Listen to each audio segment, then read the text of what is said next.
right. Do we have our wayward fifth member?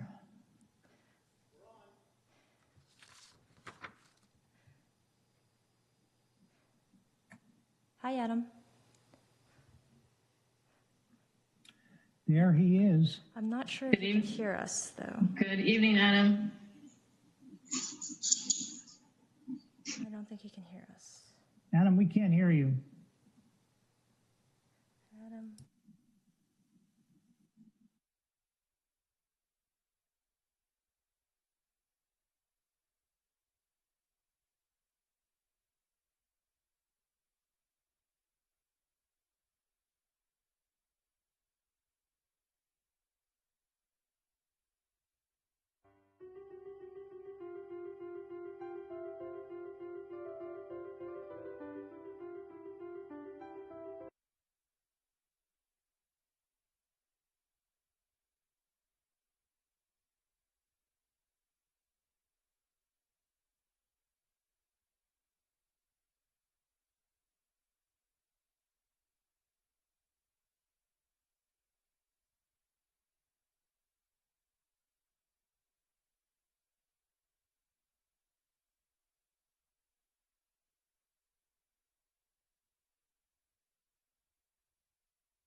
Sorry, it was done.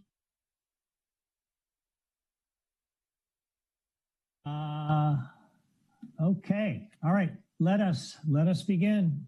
Good evening, everyone. Welcome to the City Council's successor agency to the Redevelopment Agency Housing Authority regular meeting, October 12th, 2020. Please join me in the Pledge of Allegiance. I pledge allegiance to the flag of the United States of America and to the republic for which it stands, one nation, under God, indivisible, with liberty and justice for all. All right, our first order tonight of business is any changes to the order of the agenda. I'm not proposing any myself. Is there anyone who would like to make any changes? None from staff this evening, Mr. Mayor. All right, hearing none. We will move on now to public comment. Crystal, do we have any callers at the moment for public comment? Yes, we do have one person, looks like waiting in the queue. And let me go ahead and let them in and put up the screen.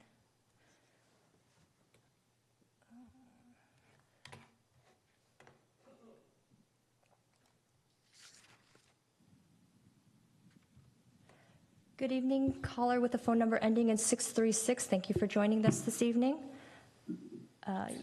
You should be able to unmute yourself. You'll have 2 minutes to address the council. And at the end of the 2 minutes, you'll hear a chime indicating that it's time to wrap up. So you should be able to unmute yourself. You might, there you go. All right, great. Good evening, Mayor, Vice Mayor, and council members. My name is Christophe LaBelle. Work with the Silicon Valley Leadership Group, the Regional Public Policy Trade Association, and I'm here to talk about our 16th annual Applied Materials Silicon Valley Turkey Trot that's produced by our affiliated C3 Foundation. And so we'd like to invite you and other folks from San Carlos to participate. We also have our Sandhill Property Company Mayor's Cup Challenge. So the idea with this race is that, of course, it'll still happen, but virtually, for the safety of our community and vulnerable populations. And with ongoing tremendous need in the community, we'd love to have your support to pitch in for our 5 local beneficiaries: Second Harvest Silicon Valley, Second Harvest Food Bank of Santa Cruz County, Health Trust, Healthier Kids Foundation, and Housing Trust Silicon Valley. Over the past 15 years, we've donated $9.6 million to the community, and we're looking to get to $10 million or more this year. So your involvement can really help us get there. And as you may know from past years, our Mayor's Cup rewards mayors, council members, and city managers who register for our race. points are awarded for different sorts of outreach you do, whether through newsletters, e-newsletters, and social media. And of course, if you're willing to champion this on behalf of the council, there are points there. San Carlos would be in a category of different cities of similar size. So I think like Burlingame, Menlo Park is some of your competitors. Yeah, and I'll send a follow-up email with some more information and collateral tomorrow. So appreciate your time and look forward to whatever support you can provide to our mission of health, hope, and a home. Thanks so much if you've been able to participate before, and have a good evening. Thank you. Crystal, are there any other callers who wish to speak? No, there are no other callers. All right. Ron, through the chair, I had two very brief comments. Certainly, go right ahead. Actually, three. One is, on my end at least, you're actually unusually quiet tonight. I'm not sure what that may be, but if everybody else can hear you, that's fine. Let me see if I can fix that. Hopefully that's better. That is better. Yes, thank you. One thing, first thing is for the members of the public watching our meeting, I will be stepping away from the meeting relatively frequently compared to what I normally do. That's not for lack of interest. It's from being in the early stages of recovery from some minor surgery last week, which all went fine, but that's why you'll see me disappear from time to time. I will still be listening to what's happening. And then the other comment I wanted to make is, I'm not sure when and where it happened, but I really am kind of unhappy and wish about the fact that we don't have an opportunity for council members to bring up issues and make comments in the early stages of the meeting. So I'll talk about that more at the end of the meeting when we actually have it scheduled, but I just wanted to make that note early in the meeting. Thank you. Right. Thank you, Mark. All right, we're going to move on to item 5, which is the consent calendar. Is there any council member wishing to pull an item from the consent calendar? Through the chair? Yes. I would like to pull item H. H is in Harry. Okay. All right. We have pulled item H. Is there a motion for the rest of the items? I move to approve City Council agenda items A through G. Second. There's a motion and a second. Crystal, please call the roll. Councilmember McDowell? Yes. Councilmember Obert? I will be voting yes on everything except item F as in Frank, on which I will be voting no. Okay. Vice Mayor Palmer Lohan? Yes, and I just have a quick comment at the appropriate time. Okay. Councilmember Rack? Yes. And Mayor Collins? Yes. All right. Why don't we, Laura, was your comment on item H or a different item? It's on a different item. Okay. Well, if you just have a brief comment, I'm sure that Mark's might take a little bit more time. So if you've got a brief comment, why don't you just go right ahead?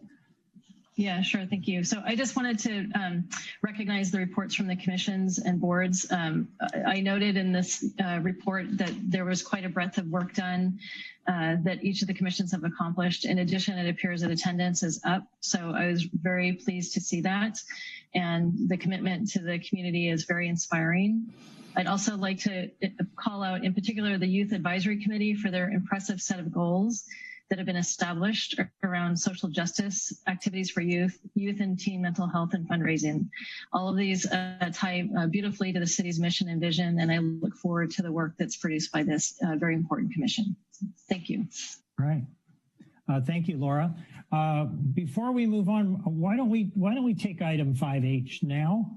That's adopt a resolution authorizing the city manager to enter into a rent forbearance agreement with a nonprofit organization, Arbor Bay School. Mark, did you want to hear any staff presentation on this, or did you just want to just talk about it a bit?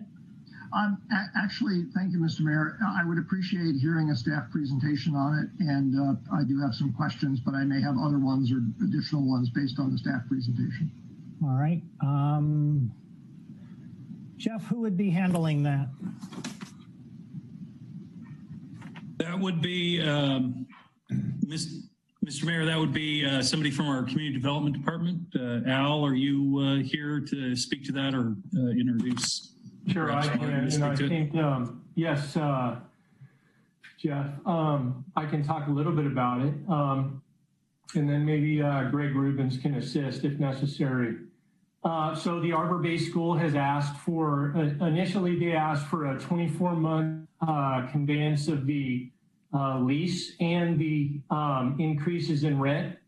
And it went to you last week. There was a time and city staff looked at it and changed it to 12 months after consideration and in discussions with our legal counsel. And that's where it is tonight. So they're asking for forbearance for 12 months.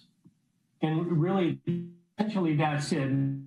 To talk about it in more detail, perhaps we could answer some questions.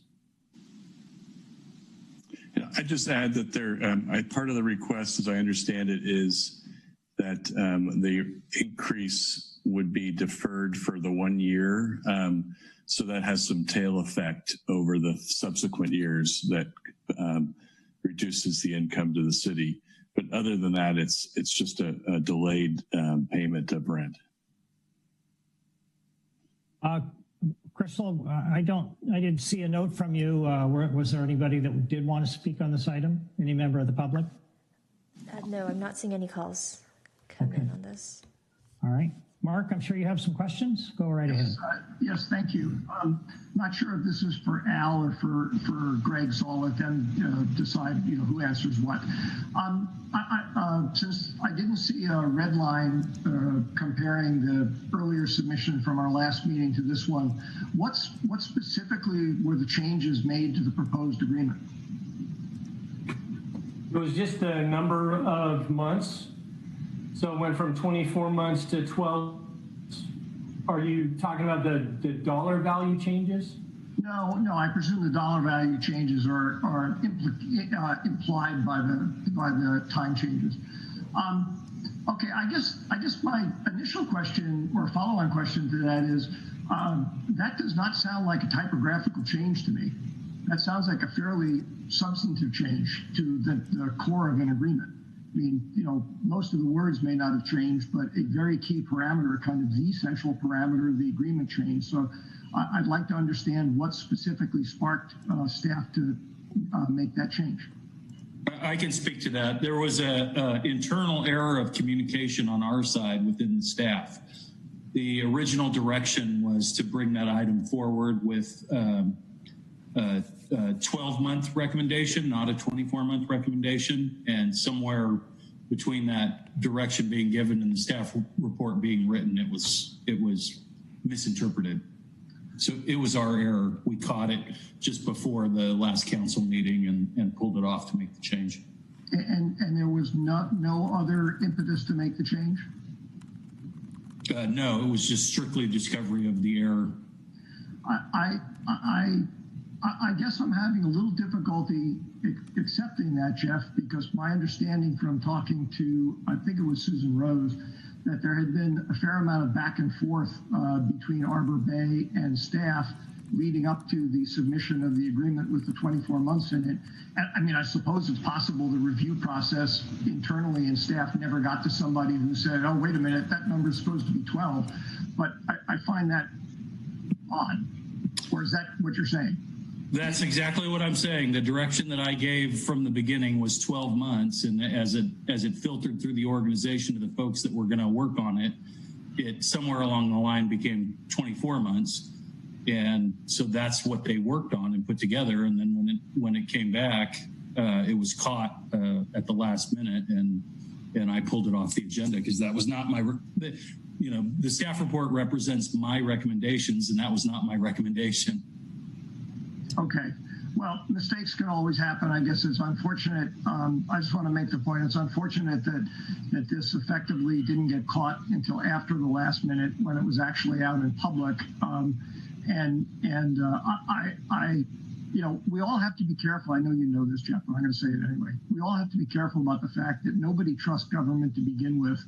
And when we publish something and say that that's what we're going to talk about, and then we pull it off and say it's a typographical error when it's not really a typographical error, it's a miscommunication error. It makes people go, yeah, of course, that's why we can't trust any of these guys. And that just makes all the rest of our jobs a lot harder with everything else we try to do. So I appreciate staff's honesty tonight, at least in explaining what happened. But, you know, hopefully that kind of thing won't happen again. But if it does, I would rather the mistake just get admitted earlier for what it is. Thank you, Mr. Mayor. Thank you, Mark. Hang on a minute. My participant hand raising item or feature is somehow malfunctioning. So I just wanted to check and make sure nobody else had any comments. I'd like to move item 5H to adopt a resolution authorizing the city manager to enter into a forbearance agreement with the nonprofit organization Arbor Bay School. All right. Is there a second? A second. All right. If there's no other comments, Crystal, please call the roll. Councilmember Obert? Yes. Vice Mayor Palmer Lohan? Yes. Councilmember Rack? Yes. Councilmember McDowell? Yes. And Mayor Collins? Yes. Okay, we will now move on to item 6A. This is agenda setting. These are just items that are considered by the council for placing on future agendas. And we're not going to take any action tonight unless these items are taken at this meeting, but which they will not be. So the first item, the only item on the agenda setting is 6A, consideration of agendizing an item contributing $50,000 to the San Mateo County Child Care Relief Fund to support San Carlos-based child care centers. Do we have, whose item was this? Mayor Collins, I can speak to this request. So according to Build Up San Mateo County, San Mateo County had a shortfall of approximately 24,000 spaces prior to the pandemic. And 1 in 7 residents utilize childcare in order to work full-time in our local hospitals, schools, grocery stores, and other workplaces. When COVID-19 hit, these had to shut down and faced a sudden decrease in revenue that put many of the available spaces at risk.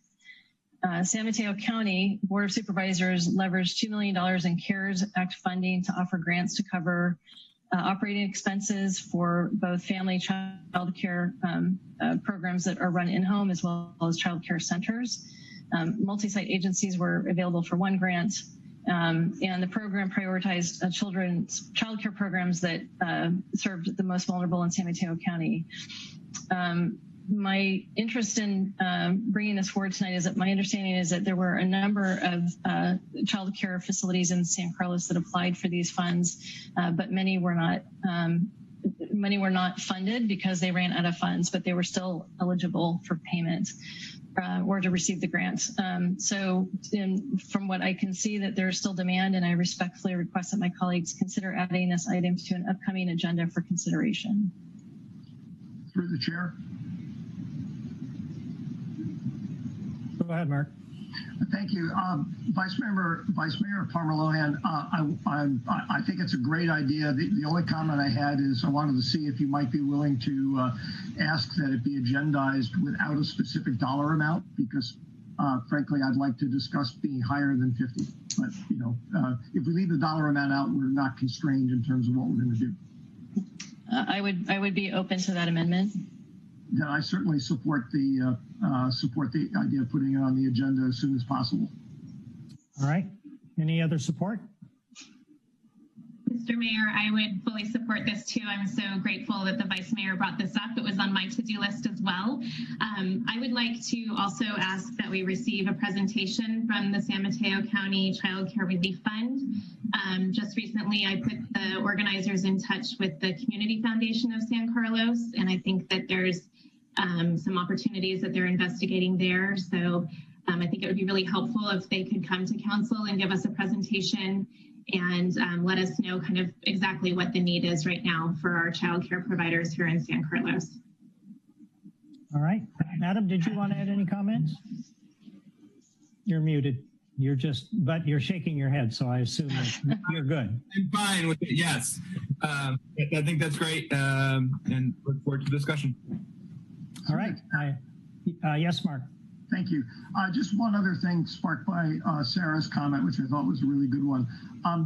If it were easy enough to do, and I certainly don't want to delay discussion of allocating the additional funds to get this information, I would not mind getting some sense from staff about what the average cost of childcare is sort of per child in San Carlos, or a range or whatever, because I learned some information today, which I won't go into because I'm not sure how accurate it is, that I found distressing. So I'd like to see some real information about it. Okay. Well, I believe it would be unwise for us not to have this discussion. So sounds like it's on a future agenda. All right. Thank you. We will move on now to item 7. We're going to receive an update on the coronavirus. This is going to be given by Chief Dury. Is that right? Thank you, Mr. Mayor. Yeah, it's actually going to be given by myself with a real quick update before I turn it over to the chief to give you a police-oriented update that the council had asked for at your last meeting. So if I could get the first slide, please, Crystal, on the Shop Local campaign. So our communications team, the city's is working through the city's COVID-19 webpage, which is www.cityofsancarlos.org/coronavirus. We're maintaining a current list of open San Carlos businesses and resources for businesses and workers. These resources and lists are being sent out on a weekly basis in our community support update. The list of open businesses was updated early this month to reflect the most recent data we have. And our plan is to update this list on a bi-monthly basis or by request of a local business. Our communications team continues to promote local businesses and worker support programs through social media and newsletter updates. So look for that to continue. Our Parks and Recreation program and staff are encouraging community members to shop locally at businesses participating in the San Carlos Halloween decorating contest this year.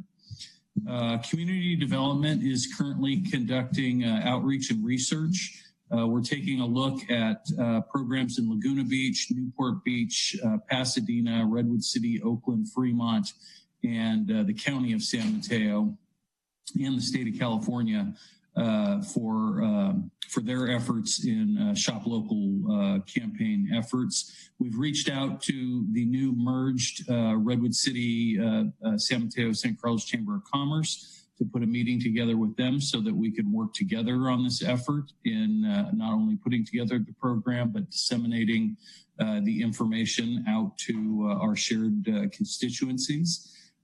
So we're working to develop a draft campaign plan. This will be brought before the Economic Development Advisory Committee shortly to get some feedback and fine tuning before we begin to roll that program out to the community, and we'll provide details to council in upcoming council newsletters as I've gotten a number of requests over the last week from council for updates on that. So we'll continue to make that an update priority for the city council before it goes public. And then finally, our downtown street closure program on Laurel Street is being promoted to help encourage community members to visit, shop, and dine in our downtown. With that, I'd like to turn it over to Chief Dury for his update. Thank you. Good evening, Mr. Mayor and City Council. Can you guys hear me okay? Yes, we can. Outstanding. Well, this is our more or less how the sheriff's office, the highlights on how we're approaching COVID, where we started and where we are now. Our goal was when the pandemic started was always to prioritize education in hopes of voluntary compliance with the local health orders. When we started all of this in March, we had many health order calls for service while the shelter in place was still in effect because the health order was a lot more complicated and it was a lot more parameters. Since the shelter in place provision ended, the health order calls for service slowly diminished. A lot of ones we were getting at the time were social distancing type violations or just people not wearing masks. Over the past 2 months, it's really gotten a lot better. We received very few calls for service. Everyone we approach, proactively approach, is really in compliant or complies with our requests when they are approached. We've had over the past month or so issues at Burton Park with different young adults or teenagers congregating there on their bicycles, and some of them haven't had masks and had masks. And when we approach them, either they put their masks on right away or some of them already had their masks on. So what we do as soon as we go in service, both on day shift and night shift, patrol beats, 1 or 2 deputies, depending on the calls for service we get as we start our shifts, go to Burton Park to make sure we can proactively enforce those before we have to get any type of dispatch calls. As always, we reinforce the goal of the health order, and our goal is always to stop the spread of the virus. That's our goal, and that's the message that we preach. But I would like to remind everyone in the public, especially, that when you call us, please either use the 911 line or our office line, because even though I do appreciate your emails personally and our general email and on our voicemails, we can't really handle the calls for service when they're happening if you leave us that kind of correspondence. So if you see any type of violation or if there's something that concerns you, please call us directly, and a unit will be dispatched out there to handle whatever call for service or parameters we have. When the health order started, we issued a lot of warning citations when necessary, but as of late, we've gotten a lot of compliance. Most of the time we walk up to people and they just have their mask either down around their chin or in their pocket. They forgot to put it on. But most everyone that we come into contact with has their masks. The informational campaigns through city newsletters and social media.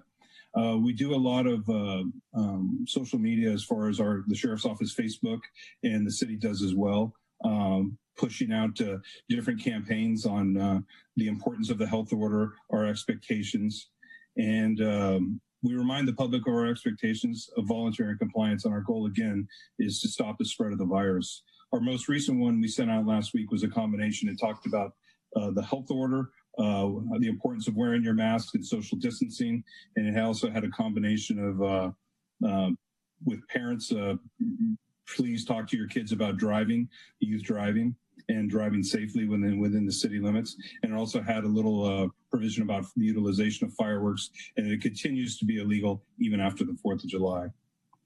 And then it comes deputies, all deputies and all patrol and community service officer vehicles and deputies carry disposable masks in order to pass them out to the member of the public that don't have one. So every deputy that's on duty has at least 50 masks in their cars, and we pass them out as needed. We've hardly been, that started about 6 weeks ago. The last 2 weeks, we haven't been passing out any masks because everyone that we come in contact with has a mask or has one with them, and sometimes they just forget to put them on. Our downtown services unit presence on Laurel Street is still in play, and it's to remind business owners and patrons of the local health order. It continues to be a successful program, both in enforcement and community engagement, both with for all residents, visitors, and business owners. We reinforce the health order and promote safety, and we deal with quality of life issues. So that unit, or the downtown services unit deputy, does a lot of outreach to people that are visiting downtown, especially on the 600 and 700 blocks where the restaurants are, and they are really gaining compliance. Most people if not all of them are wearing their masks as of late. Every now and then we do get someone that lets us know that there's someone not wearing a mask, and the deputy will approach that person, ask them if they have a mask, and 9 times out of 10 they have one with them and they don the mask. So that is, and for my last one, for any questions for any COVID-19 resources specific to the San Mateo County Health Order, just please, you can either call us or please utilize the county's 211 number, and it has all the information that you'll need for any questions you may have. And that ends my presentation. I'll take any questions if you have it. Thank you, Mark. Excellent presentation. I'm wondering if the reopening of the playgrounds has had any effect on things, because I saw a dramatic drop-off on complaints from people, you know, about kids congregating around Burton there. Yes, the calls for service have gone down. That's probably one of the reasons. It's also getting darker later or earlier now, so that's probably it as well. All the schools are in session. That's going on as well. So, and I'd like to think, Mr. Mayor, that our public outreach and our education is making a big effect as well. I'm sure it is. Okay. Mark, you had a question? Yes, thank you, Mr. Mayor.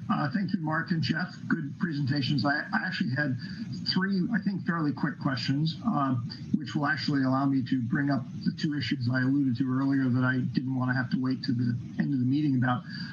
But first, Chief, you mentioned about how from a timeliness of response point of view, you would prefer that people call 911.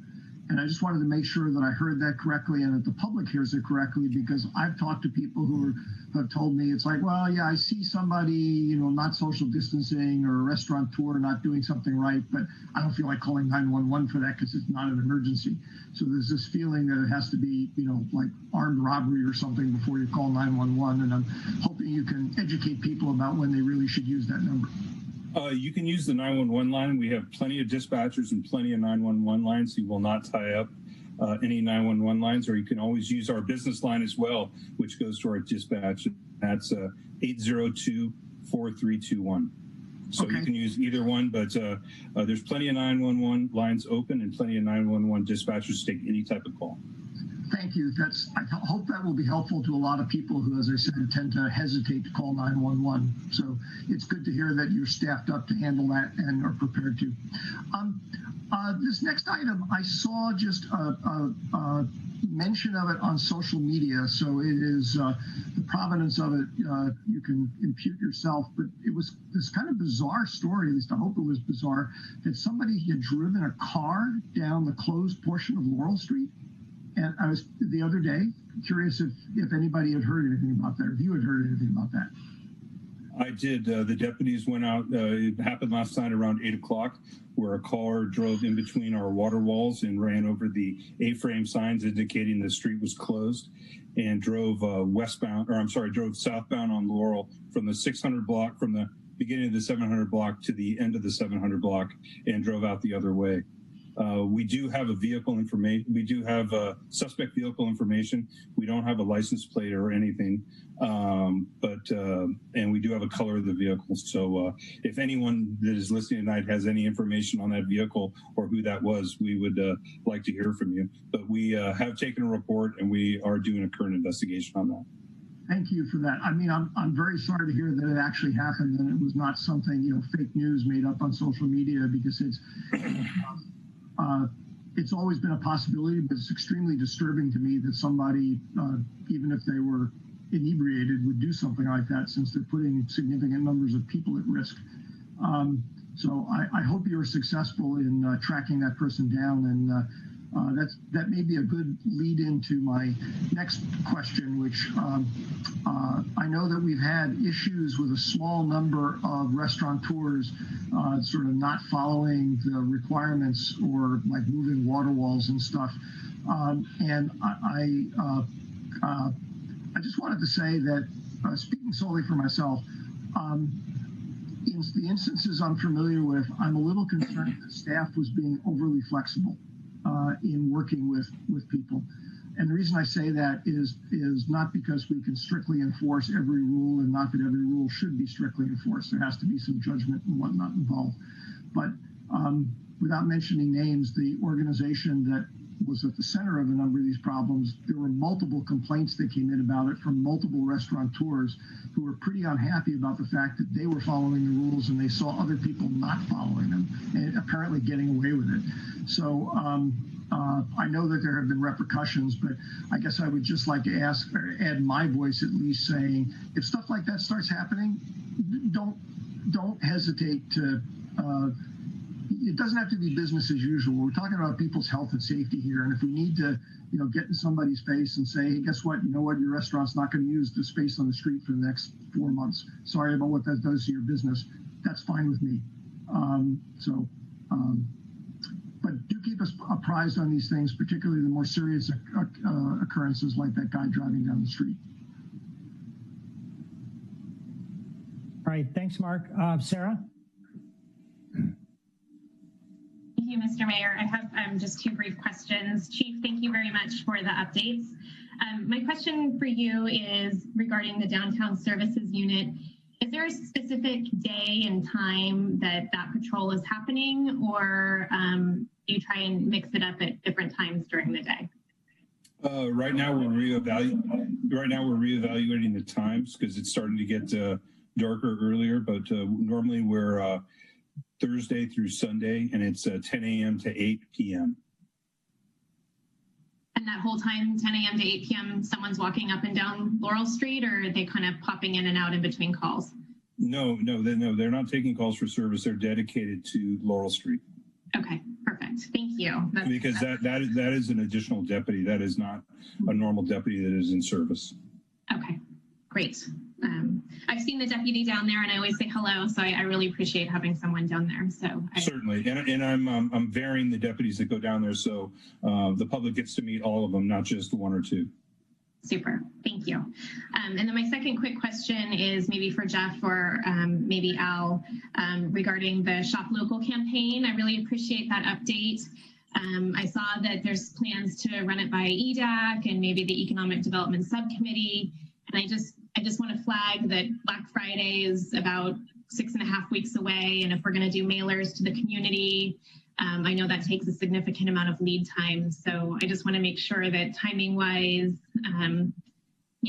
it can be rolled out pretty quickly. And I know staff has a million other things to be working on. So I want to start by saying thank you for taking this additional project on. I want to make sure that timing wise, we push this, through. Thank you. Appreciate that. That's it, Mr. Mayor. Thank you. Mark, you had another comment? Yes, just a very Mark? Yes, hi. I'm sorry. I muted myself after I stopped talking. I forgot to unmute.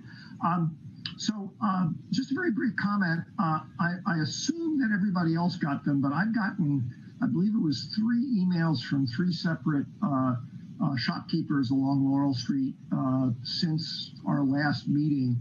And the emails are very similar. They're all kind of concerned and complaining about the impact on their business of the street closures. And I just want to make sure that, again, that we're all aware of that and sort of ask the question of, are we going to be discussing whether or not we should be doing something different to try and help them, or what? Obviously not tonight. It's sort of is that on a future agenda or what? Well, we've had some subcommittee meetings, and we had one last week, and we may have another one upcoming. I can't speak to my fellow council members, but I have been responding to several of those emails and talking with those merchants. And if anyone else has been so engaged, please let us know. Through the chair, I thought that we had said at the last meeting that we were on a monthly basis going to review the program, and that was the intention. So I would expect that in November we would do that again. That was my recollection. Okay, I had not recalled that. That'd be fine. I just, it's just an uptick in stuff, and it concerns me that we may be helping one class of businesses and hurting another class of business inadvertently. So. Thank you. Okay. Laura? Yeah, I just, in response to Councilmember Olbert, this issue with retailers has been a concern of mine since the beginning. And every time we talk about the downtown area, it's an area that I do advocate for. And I think what we heard from staff tonight was the Shop Local campaign, which is very thoughtfully prepared. And as Council Member McDowell suggested, underscoring the sense of urgency around that. So I think, in addition, as I understand staff, I had a conversation with City Manager Maltby, and he shared with me that an updated parking map with the 20-minute parking spots will be distributed shortly to help incentivize people to get out and about downtown. So I'm struggling because, there's so much of this is out of our control, and the tools that we have to work with are quite limited. So, I'm just hoping in general that things turn around with this pandemic and we can get back to business as usual, but I know that that's a ways away. Through the chair? Yes. Yeah, thank you, Laura. I think those are all good points, and I recall you mentioning them when we've discussed this in the past. I guess I don't get me wrong. I think the Shop Local program or idea is a nice one to do. What is in the back of my mind that I worry about is a lot of the chatter and emails I get and things I read about online and social media. It's not like people don't know that the stores are open downtown. They just don't want to go. And they don't want to go either because they're concerned that it's too much of a health risk because there's too many people walking around without masks, which ends up being an enforcement issue if the extent it's true, or that parking is inadequate and they can't get near to the stores that they would like to go to. So, again, I have nothing against the Shop Local thing. I think it's a good thing to try, but my concern is it might not be enough because it might not really be addressing the reason why people aren't going to the stores. But I guess if we're going to discuss it monthly, hopefully we'll figure out something else. All right. Once again, thank you, Jeff. Thank you, Chief Dury. I want you to please pass along your thanks to all of your officers. I think they're just doing an outstanding job. I have not heard any complaints from our residents about how they've been treated by our deputies. They're always professional, and we are very grateful for that. Thank you, Mr. Mayor. Okay, we are going to move on now to public hearing, item 8. This is consideration of introducing an ordinance approving the Skyway Center plan development plan and related zoning map amendment to rezone the project site from general commercial industrial zoning district to planned development zoning district at 655 Skyway Road, APN 046-081-550. And we are going to hear first from Andrea Martisich. Good evening. Correct? That's correct. Hello, Andrea. Hello, how are you? Fine. Good. Good evening, Andrea Martisich, Principal Planner. The item before you this evening is for a proposal at 655 Skyway Road with a request for a zoning amendment and approval of a planned development plan.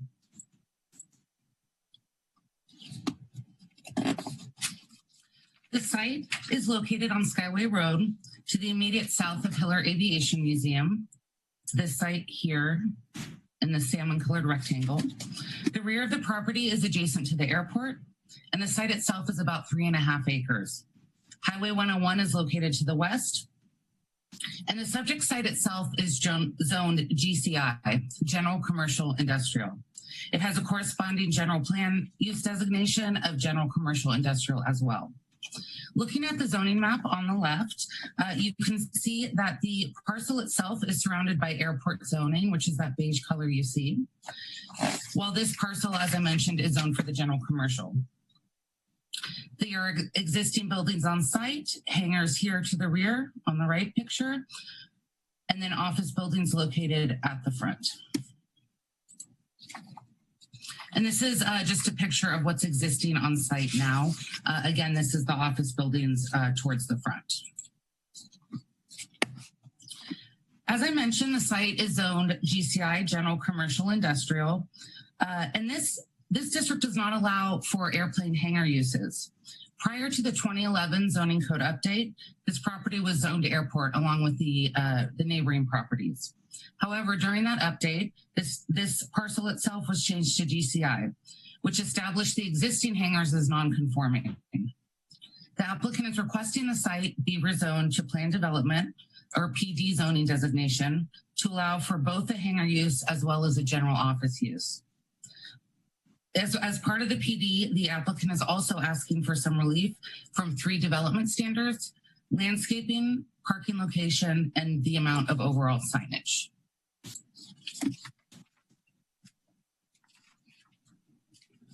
So these are 2 renderings of the proposed building.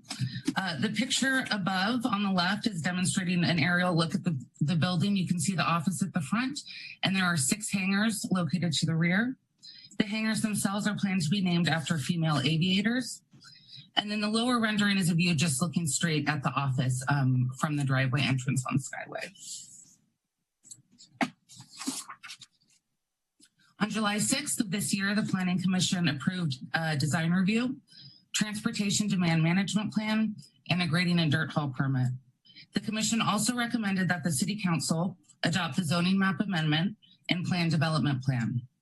The Planning Commission's approval on the design review permit, the TDM plan, and grading and dirt haul would only become effective if the ordinance is adopted and when it becomes effective.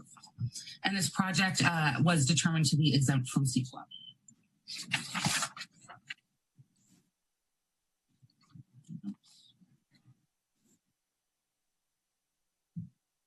Sorry about that.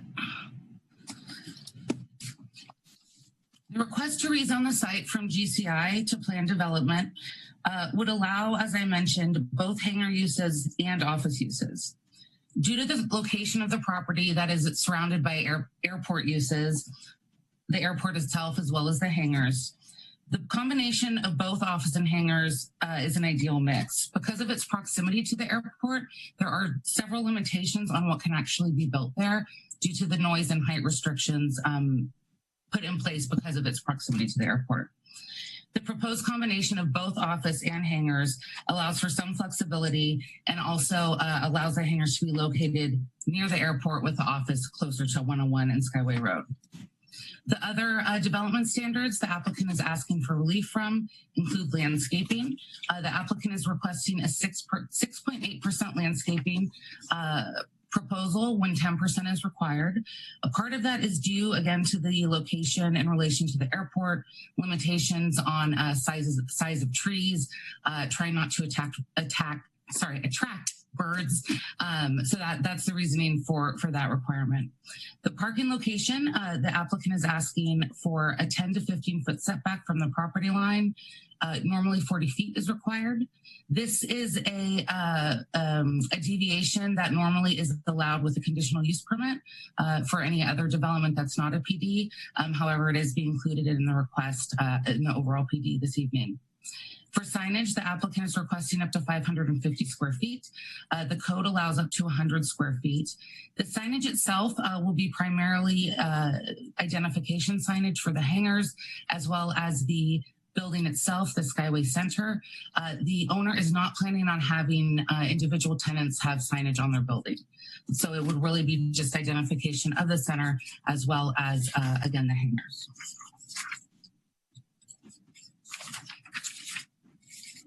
As part of its community benefits plan, the applicant is proposing to provide dedicated community meeting space at no cost. This is a floor plan of the first floor, and this is all in the office area of the building. This is about 2,100 square feet and includes a lobby and restroom area. On the second floor, the applicant is proposing a 317 square foot conference room, open gathering area, and restrooms that total about 3,000 square feet. The total space of both floors, including the conference room, gathering areas, and restrooms, is about 5,000 square feet. And the applicant is proposing this to be leased by one or more eligible local nonprofits for a term of 10 years. The city's economic advisory consultant, RSG, completed fiscal analysis of the proposed development based on a 25-year period. They estimated the proposed project will generate $1.5 million in revenue in terms of both property taxes and property taxes for the aircraft over those 25 years. In addition, RSG calculated that this proposal would result in a decrease of about 20% in jobs, or 23 less jobs from existing conditions. And then they did conclude that the proposed project would result in a net fiscal benefit for the city. These are renderings provided by the applicant to demonstrate the inside of the area and the area that would be available for use as part of the community benefit. The upper picture shows the first floor lobby, and you can see the balconies from the second floor looking down. And that is where you see on the lower picture, the balconies looking down into that lobby area here. This is the conference room with these doors. These can open all the way to create one large meeting area. And again, the total would be approximately 5,000 square feet. The applicant is proposing that the nonprofit have availability 20 times per year on a set schedule, and then an additional 20 times per year as available and as works between the landlord and the nonprofit or nonprofits. Staff did reach out to several nonprofits to gauge interest in this type of benefit and did hear back that this would be something that would serve smaller to medium-sized meetings and events and would be a benefit to them, to their services.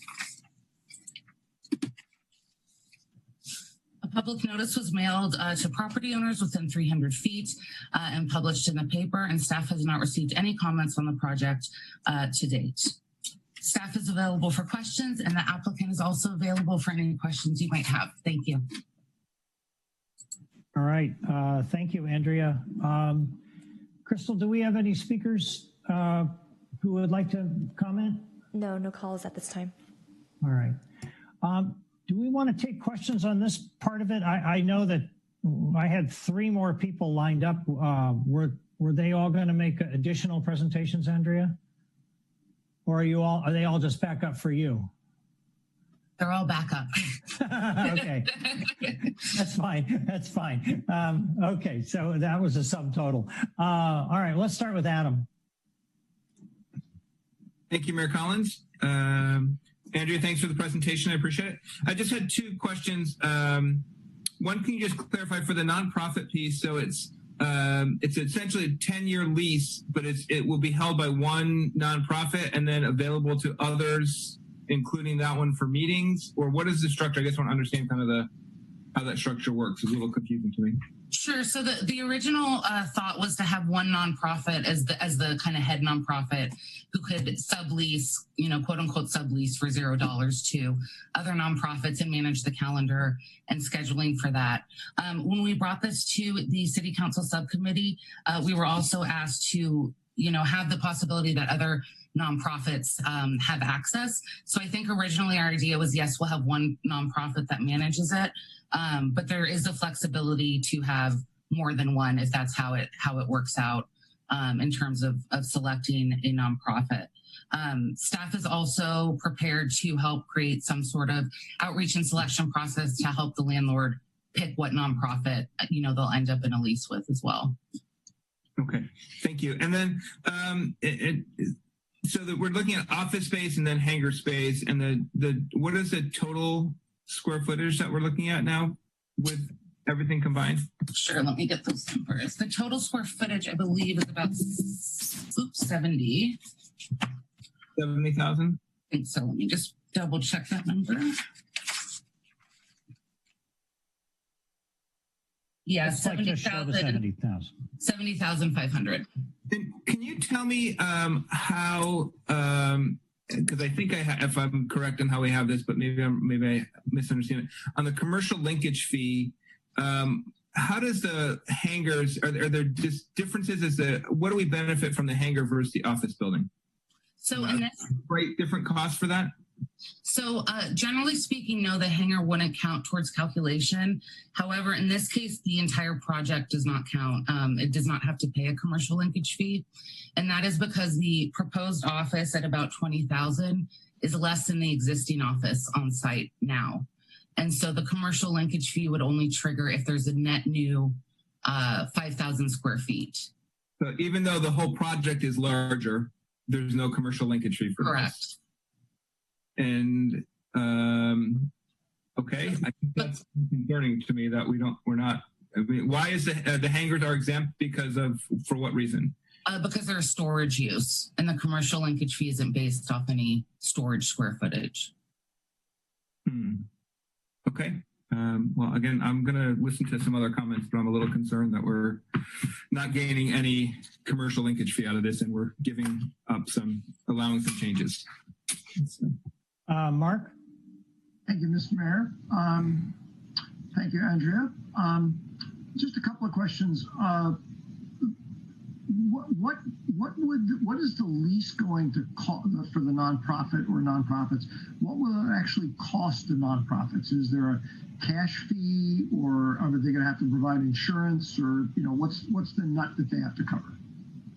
So my understanding is it's $0. I can ask I believe the representative is on, can talk about insurance requirements, but as far as I understand, it's $0. There's other things the property owner will be providing to them, but in terms of insurance, I'm not too sure of the answer to that, so I can defer to the property owner who would be executing the leases for that. If they're available, I'm happy to wait. I believe. Yes, Andrea, thanks. This is John Winrick with Centrex, and I have Marty Eisenberg, property owner, on the phone. If there's any trouble hearing him relay on my phone, I'll relay personally here. Go ahead, Marty. Questions on insurance requirements? Yes, I would expect that nonprofits would have a typical commercial liability policy that would be applicable to all of their operations and activities. If the and let me add that as member of board of some nonprofits over the years, that has consistently been my experience. If the nonprofit contemplates selling alcoholic beverages at an event, either with a cash bar or by tickets, I would expect that they would have an endorsement that covers what I'll abbreviate as liquor liability. Otherwise, their typical liability policy should cover the usage of the event, and I'm supportive of nonprofits. Thank you. Andrea, as a follow-up to that, in your discussions and staff's discussions with nonprofits, are you reasonably comfortable that, has that subject come up, that they have that kind of commercial liability insurance, the ones that we're thinking might be using it? We haven't discussed that specifically. However, in discussions with one group in particular, they seemed very eager, and they had a list of questions they wanted answered, and that was not one of them. So they didn't bring that up as a concern, but we also didn't specifically talk about that. And this next question related to this topic may be a Greg question. I presume it would be difficult for us to enact something tonight, but leaving that as an issue that needed to be resolved. Yeah, I think if I understand the question, the liability insurance, I think it would be within the property owner's right to require liability insurance. And the availability of it, I think, I think I'll second what Mr. Eisenberg said. I think that most nonprofits who are going to be using space or have an event will have, maybe all will have some element of liability insurance, and it just needs to satisfy some basic requirements.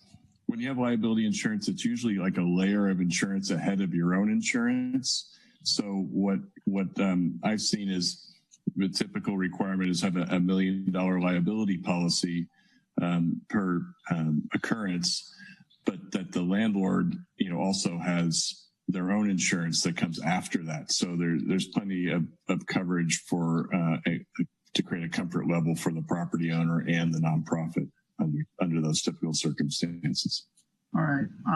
Thank you. That's fine. I'll just note as an aside that, you know, if our goal is to have this space utilized by local nonprofits, we want to make sure that however it works, that it actually gets utilized. If it, for whatever reason, if it turns out that nobody's able to use it, we've sort of, you know, will have accommodated some variances without getting anything in return. So, it sounds like we'll deal with that if it becomes an issue down the road. Yeah. One other question, Andrea, that I had, or actually two related ones. So the commitment by the property owner, which I thought was a nice idea, of a number of times per year for nonprofits to use the space. Is there like an hour limit, or, you know, in other words, being facetious here, 20 times a year of meetings of only 15 minutes is really different than 20 times a year meetings all day. Okay, so is there some hourly thing on it as well, or what? There's not a specific, you know, time frame in terms of length, but the owner has indicated they'd prefer it to be an evening when the other tenants aren't there. So the owner did express some flexibility in terms of if there's an event, he'd prefer them to start after 6 p.m. just to get, you know, so the other tenants clear out. But there was no discussion in terms of, you know, the duration of time that it can be used each day that they're using it. All right, but no, that's actually something, as I presume, you know, evening starts shortly after normal business hours end and go to, I don't know, 8, 9 o'clock, something like that. That's several hours a night, basically, which is something. Okay, and then last question I had has to do with signage. And it may just be that, you know, we have another item in the agenda tonight asking for a variance on signage on another property. This request for more signage related to what our current ordinances allow is relatively significant, again, in a relative point of view. And, you know, compared to the Meridian 25 thing, it's very significant sort of relative to the scale of the projects. So I'm trying to understand, you know, why, is there something unique about this that requires so much more signage? Are our ordinances out of date, or what? I would say, generally speaking, the sign ordinance works pretty well downtown and kind of the smaller businesses. With parcels such as this that are larger, that face 101, you know, a lot of times there is extra signage requested. In this case, I would say specifically it's because of the hangar uses, as well as the applicant really trying to create, you know, sort of a branded building rather than advertising each individual tenant. The other sort of piece of it is outside of having a PD, anytime someone requests a sign that faces 101 or is visible from 101, they have to go through Planning Commission approval. So the idea with this is that they requested kind of the maximum they would need or thought they would need, so that any future approvals could come through at staff level in accordance with this program. Okay, I appreciate that. It's not quite helping me understand whether this is, you know, how reasonable a request this is. I guess I'm still struggling with. But one last question about signage: are they allowed, if we were to grant this exception, are they allowed to put up a digital billboard as part of the signage? I think I can answer that. It's that's not part of the request to put a digital billboard or an electronic sign. Okay, these are signage. Variety signs. Signage. Yeah. And just to underline the earlier point, I was at the Planning Commission meeting, and I do recall that a lot of the additional signage was that the naming of each of the hangars with the name of the female aviation pioneer. So there, because of the branding or the theme that they want to have for this project, there's going to be 6 additional signs, 1 for each of that 6 hangars. So that's part of the additional signage. which doesn't face the freeway. It's kind of on the side, and it's visible just for the use of the users of the building. Okay, so that's important, and also to me, and also thank you for mentioning it. It also implies that since what they're asking for a total of 500 square feet, and it's going to be spread over 6 or more signs, so each of the signs is not that large. Correct. Okay. All right. Thank you. All right, Sarah.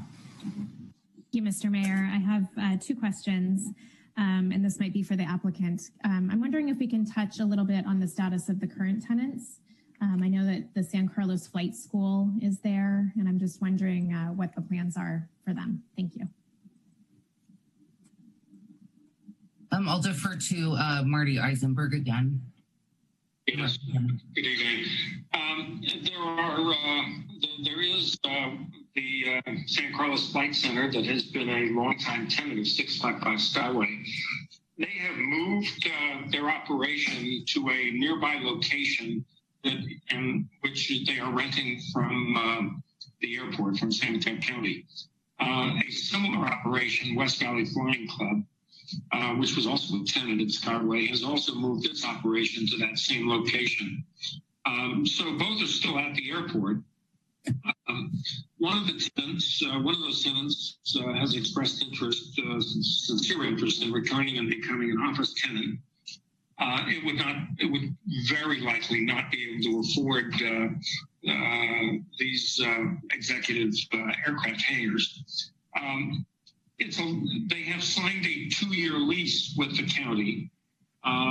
At the expiration of that 2 years, it may be possible for them, for West Valley and or San Carlos Flight Center to return to the Skyway building.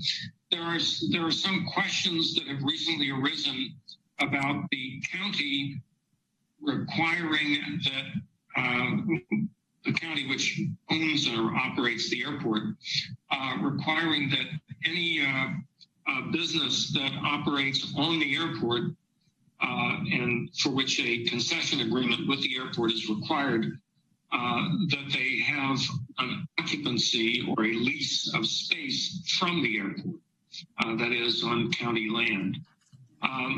So that could be an impediment to either of those entities returning to 655 Skyway, because it's private property, not airport/county land.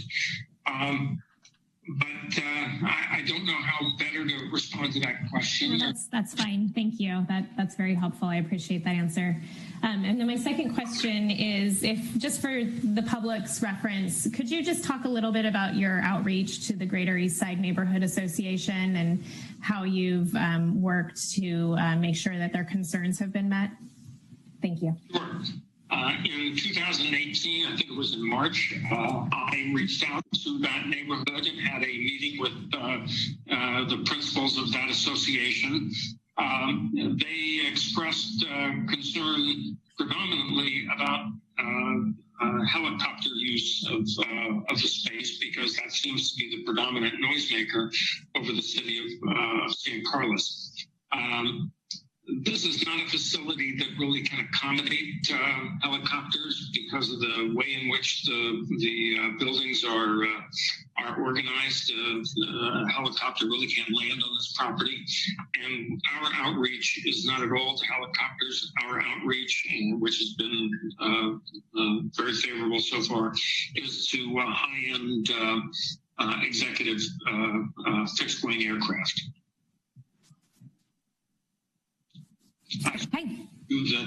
I should add too that many helicopters are chartered aircraft under Part 135 of the FAA regulations. We're expressly barred from having occupancy by any aircraft that is registered under Part 135. Very good. Thank you. Mr. Mayor, I have a couple comments, but I'll hold those until the question time is over. Thank you. Okay. Thanks, Sarah. All right, Crystal, I don't see any indication from you that there are any speakers. Have any called in? Correct, there are no callers. Okay, all right. Well, before we move on, well, let's do this. Sarah, you're going to have a couple comments. How about a motion to close the public hearing? I move to close the public hearing. Second. Second. There's a motion and a second. Crystal, please call the roll. Councilmember Rack? Yes. Councilmember McDowell? Yes. Councilmember Obert? Yes. Vice Mayor Palmer Lohan? Yes. And Mayor Collins? Yes. Well, Sarah, why don't you just continue? Have the floor. Thank you. They're just quick comments. I just wanted to say that I appreciate the applicant naming hangars after female aviators. I think that makes this project really special, and I just want to share my appreciation of that. And then 2 comments. I understand that there's going to be a significant amount of dirt hauling done at this project, and I just want to make sure that we emphasize it's really important to be a good neighbor. And, you know, I know that there's dust control measures required in the documents that we've reviewed tonight, but I wanted to call that out. And also I see that Skyway Road is subject to being repaved or resurfaced per the city engineer's discretion. And I just urge staff to keep a good eye on our roadway conditions and make sure that they are replaced to be, you know, in excellent condition after this project. Thank you. All right. Thanks, Sarah. Laura?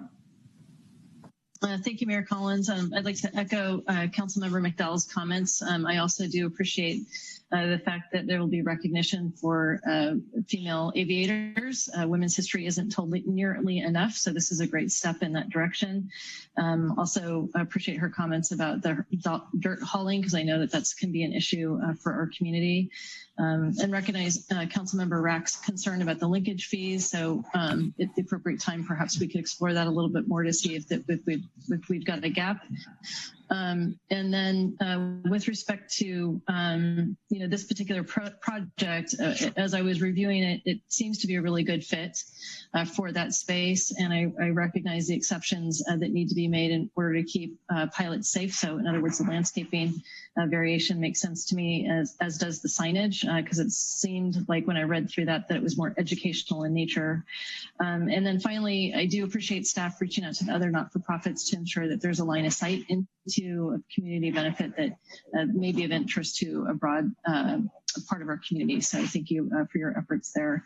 And I'm in favor of this project as proposed. All right. Thanks, Laura. Adam? Thank you, Mayor Collins. I just want to say I appreciate the work that's gone into this project, and that I'll be supporting it as well. Oh, great. Great. I don't see any other hands raised. I think unless there's any other, I don't see any indication of any, well, we did close a public hearing, so we can't have another public comment. So I'll entertain. I move to introduce ordinance number 1564. An ordinance of the City Council of the City of San Carlos approving the Skyway Center Plan Development Plan and related zoning map amendment to rezone the project site at 655 Skyway Road, APN 046-081-550 from General Commercial Industrial Zoning District to Plan Development Zoning District. All right. Is there a second? Second. All right. We have a motion and a second. Any further discussion? Crystal, please call the roll. Councilmember McDowell? Yes. Councilmember Obert? Yes. Vice Mayor Palmer Lohan? Yes. Councilmember Rack? Yes. And Mayor Collins? Yes. All right. We're going to now move on to item 8B. This is consideration of introducing an ordinance amending the Plan Development Zoning District and amending the associated Plan Development Plan for approval of a sign program at 887 Industrial Road, APN 046-140-190 and 046-140-200 and 046-140-210, previously known as Meridian 25. And I think this is Lisa Costa-Sanders. Thank you. Good evening. Lisa Costa-Sanders, Principal Planner. As introduced by the Mayor, the item before you is a request to amend the Plan Development Permit and Plan Development Zoning District for the approval of a sign program.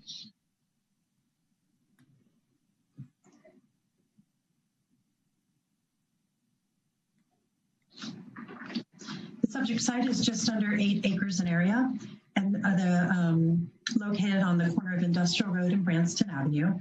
2 new 6-story commercial buildings are currently under construction. The total building area is just over 55,000 square feet in area. In 2016, the city approved the plan development zoning designation in a plan development plan. This also included certification of a mitigated negative declaration and other associated entitlements. In 2017, the property was acquired by Alexandria Real Estate Equities with the intention of constructing the development for life science tenants. In 2018, the city approved an amendment to the plan development zoning and plan development plan, as well as design review, to accommodate the shift from the office use to the life science use. The approved plan development plan did not include a sign program. The applicant requests an amendment to the plan development zoning and plan development plan, as well as design review for the approval of a sign program. The Planning Commission considered this item at their September 8th meeting and approved the design review and recommended the City Council approve the amendment to the plan development for the sign program. Here's a summary of all the signs that are requested to be located on site. A site monument sign at the front entrance at 76 square feet, as well as business building identity signs, 6 building mounted tenant signs at 100 square feet each, 1 campus identity sign, and a project identity sign at the garage. And I'll walk through each of those for you. So this shows the monument sign that would be proposed adjacent to the driveway entrance at the southern end of the site along Industrial Road. The dimensions of the sign comply with the city's sign ordinance. It is proposed at 6 feet 6 inches tall, and our max code height is 8 feet. And then the sign area is proposed at 76 square feet. Freestanding directional signs are also proposed at several areas internal to the site to provide direction to the buildings. The city's maximum sign area is 4 square feet with a height of 6 feet. And these signs are proposed to be 5 square feet each and at a height of 15 feet. The applicant proposes 3 wall signs mounted on the roof screen of each building for a total of 6 signs at 100 square feet each. The city's code establishes a maximum sign area of 100 square feet per tenant sign, but does not allow signs above the roof line. Due to the unique design of the building facade with the articulating glass panels, the applicant indicates that there is not feasible space to locate a wall sign. This is the view of the building to the south at 835 Industrial. And at the request of the staff, the applicant has shifted the location of the sign along the south-facing side so as not to appear cluttered from that frontage. So you see in this building, there would be 3 roof-mounted signs, 1 for each tenant at 100 square feet each. And then very similarly to the building to the north at 825, this would be the view from Highway 101. No building signs are proposed to face Industrial Road. All signs are proposed to face Highway 101 frontage. And this is that side view that would be north facing. And it's very close to the Industrial Road, the US Highway 101 frontage. And then finally, the campus identity signage is proposed along the parking garage structure, and that is facing Highway 101. The campus mounted identity sign is proposed with a total area of 202 square feet, and that includes 136 square feet of text and 66 square feet of logo. The identity sign is included within the total sign area calculations for the site. The city's code does allow project identity signs, but doesn't specify what that total square footage maximum is. It's left open-ended. Okay, so the proposed sign program requires City Council approval of an amendment to the plan development zoning and plan development permit with a recommendation from the Planning Commission. The changes to the plan development allow the sign program with a total sign area of 998 square feet and allows signage on the roof screen.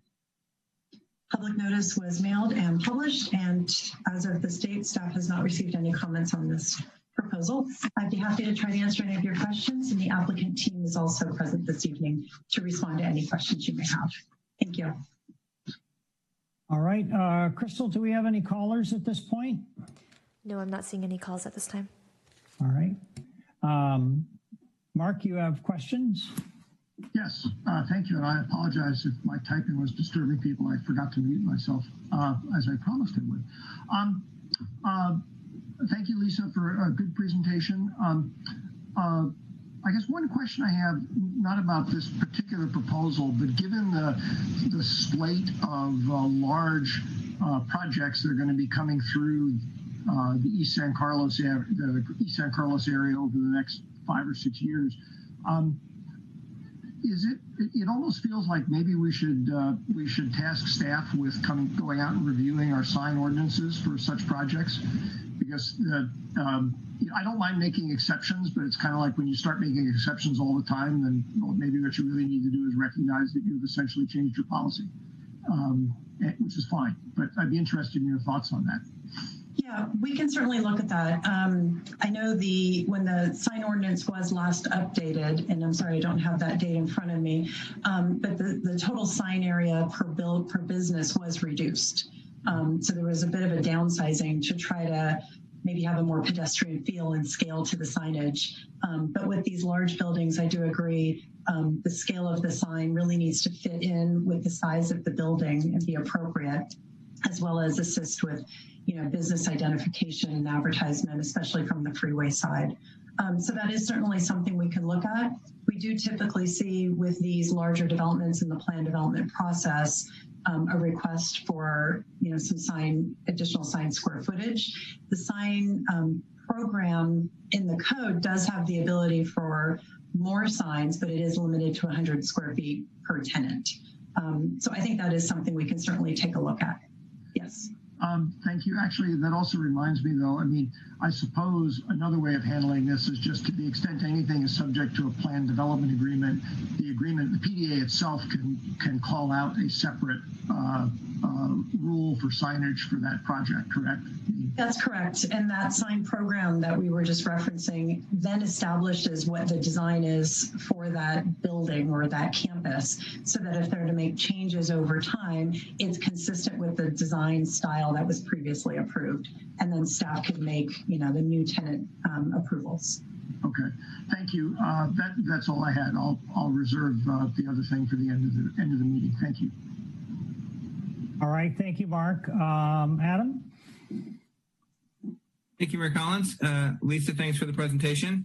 I had just 2 questions. On the signs, I don't have concerns about the signs overall, and I agree with Councilmember Olbert that maybe it's something we need to, with some of the development going on, that we should maybe look at our sign policy, and maybe it should be reviewed on sort of a area basis.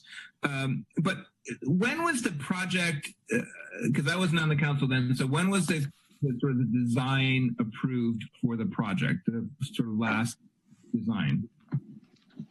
The current design was approved in 2018 when the city council approved an amendment to the plan development plan and as well the design review.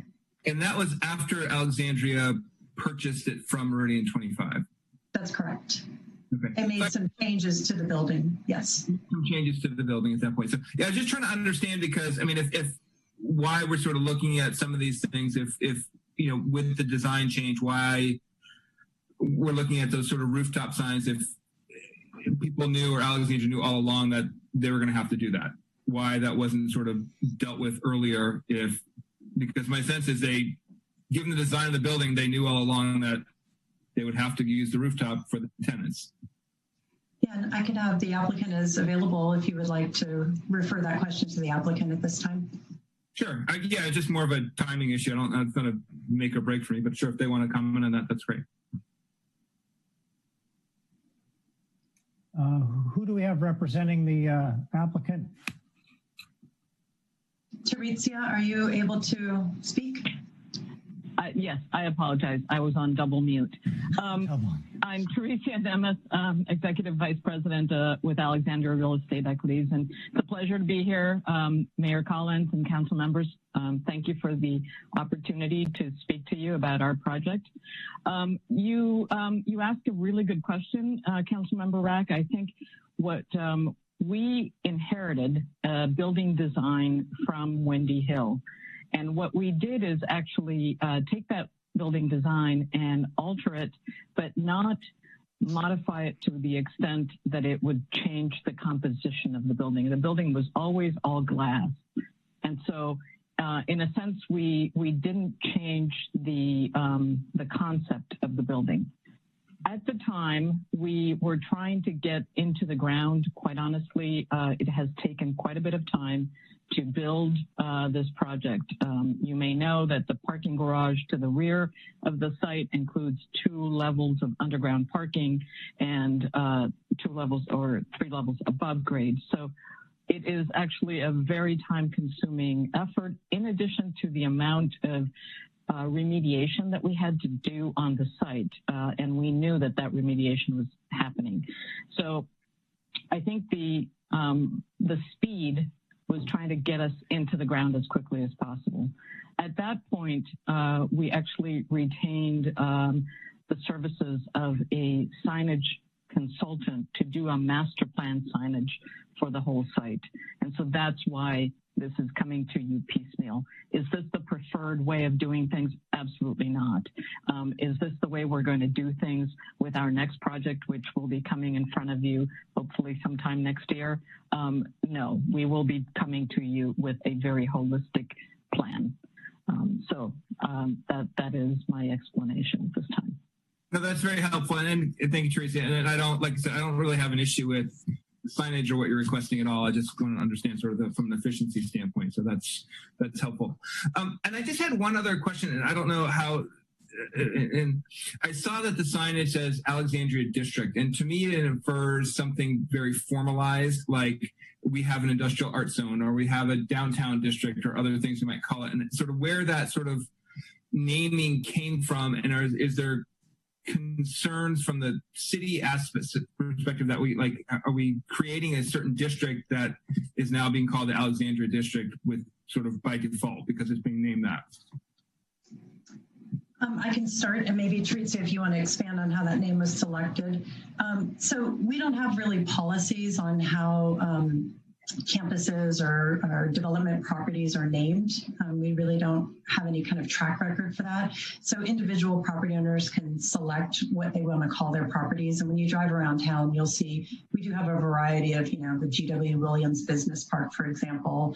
I think Black Mountain has a name on their corner of their property as well. So there's a few different names that have been established. And we didn't particularly have concern on this name as selected. And Teresa, if you want to expand on how your team chose that name. Yeah, sure.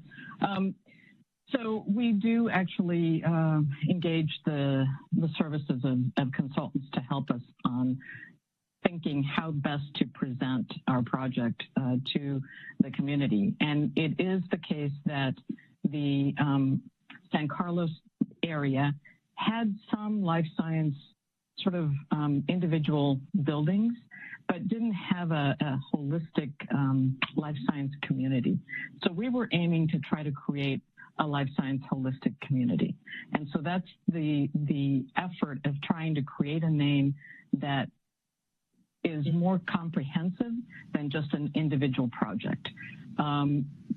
Other names that have been used in the past are maybe campus, or we have in New York, we have the Alexandria Center for Life Science at New York. So this was a way of creating something that, again, was bigger than just 1 or 2 projects, was looking forward to our future project, which will be coming in front of you. And so the entire area would be called the Alexandria District for Life Science. That is not intended to supersede the city's view of itself, of course. Through the chair. Hang on, Mark. Adam, were you finished with your questions? I just close off, and I'm happy to yield to Mark. And so, thank you, Teresa. That's helpful. I just kind of want to understand sort of the perspective around it. I don't have big concerns or big issues. It's just helpful to understand the thought process behind that. I just don't want to get in a situation where some of the other biotechs that are coming in over there feel like they're being slighted because they're sort of, we've got other ones that are coming, other projects. There's at least 2, 3 other ones that, and more coming, to feel like this all of a sudden becomes the Alexandria District when there are non-Alexandria biotechs in that area. Okay, Mark. Yes, and thank you, Mr. Mayor. I should have explained. I'm not trying to stop Adam. I'm actually just wanted to participate in the conversation that he triggered. And Adam, thank you very much for mentioning it because I had forgotten about this. Teresa, I'm going to say it this way just to be clear, and I'm not accusing anybody of doing anything inappropriate. But I have to say personally, I am absolutely 110% opposed to the idea of any developer coming in and labeling multiple parcel areas of San Carlos as their district, okay? Campuses, absolutely, I understand that. That's a private property right in a sense, okay? But once you start including other areas and streets and all sorts of other stuff, nope. Not willing to do that. Now, I won't be on the council when that's an issue, but I would strongly urge my colleagues to oppose that. There are plenty of other ways that these things could be named with some kind of continuity and connection for the various Alexandria connections, because they do own multiple properties that are near each other. But I don't think anybody but the community of San Carlos should be deciding what parts of San Carlos are called, ever. All right. Thank you, Mark. Crystal, do we have any callers? No, I'm not seeing any calls come in. All right. Sarah, you had a comment? I do. Thank you. Yeah, I just kind of wanted to build on what Adam and Mark just said. I want to say also I watched the Planning Commission meeting on this, and there was some concern by our planning commissioners about calling this a district right off the bat as well. So I do think that this is a concern that's held by several. I don't know, maybe Greg can weigh in. I seem to recall a discussion that we can't really opine on the actual words on the sign. Is that true? Or maybe Lisa? I'll defer to Greg for sure. Yeah. Well, having been involved in the drafting of the current sign ordinance with a specialized outside counsel, I do know this was drilled into me as part of that whole process, is that we are restricted in anything dealing with the content of the signage, but the look and feel of a sign and the size of the sign and the placement of the sign, those are things that we can do as a city, but the content of the sign is something that we have to be very careful about looking at. I do understand the point that there might be some confusion that this area of town's been named, but it's really just the developer who's calling their development by this name. The same goes for logos and corporate logos. Very difficult to try and regulate corporate logos. Major chains and different hotel chains and everyone else who has their signage and identifies their business, even colors and things of that nature can start to get into First Amendment issues about commercial speech. So we have to be careful. I at this point in the development, I think that my opinion tonight is that a name of a project does not establish that it's a city message that this area has become some sort of a district, because the city could always declare that this district is some other name for our district, and it's just their buildings that they're trying to identify. So that's kind of my take on what it is. Very, very hard to regulate speech that people want to put on signs.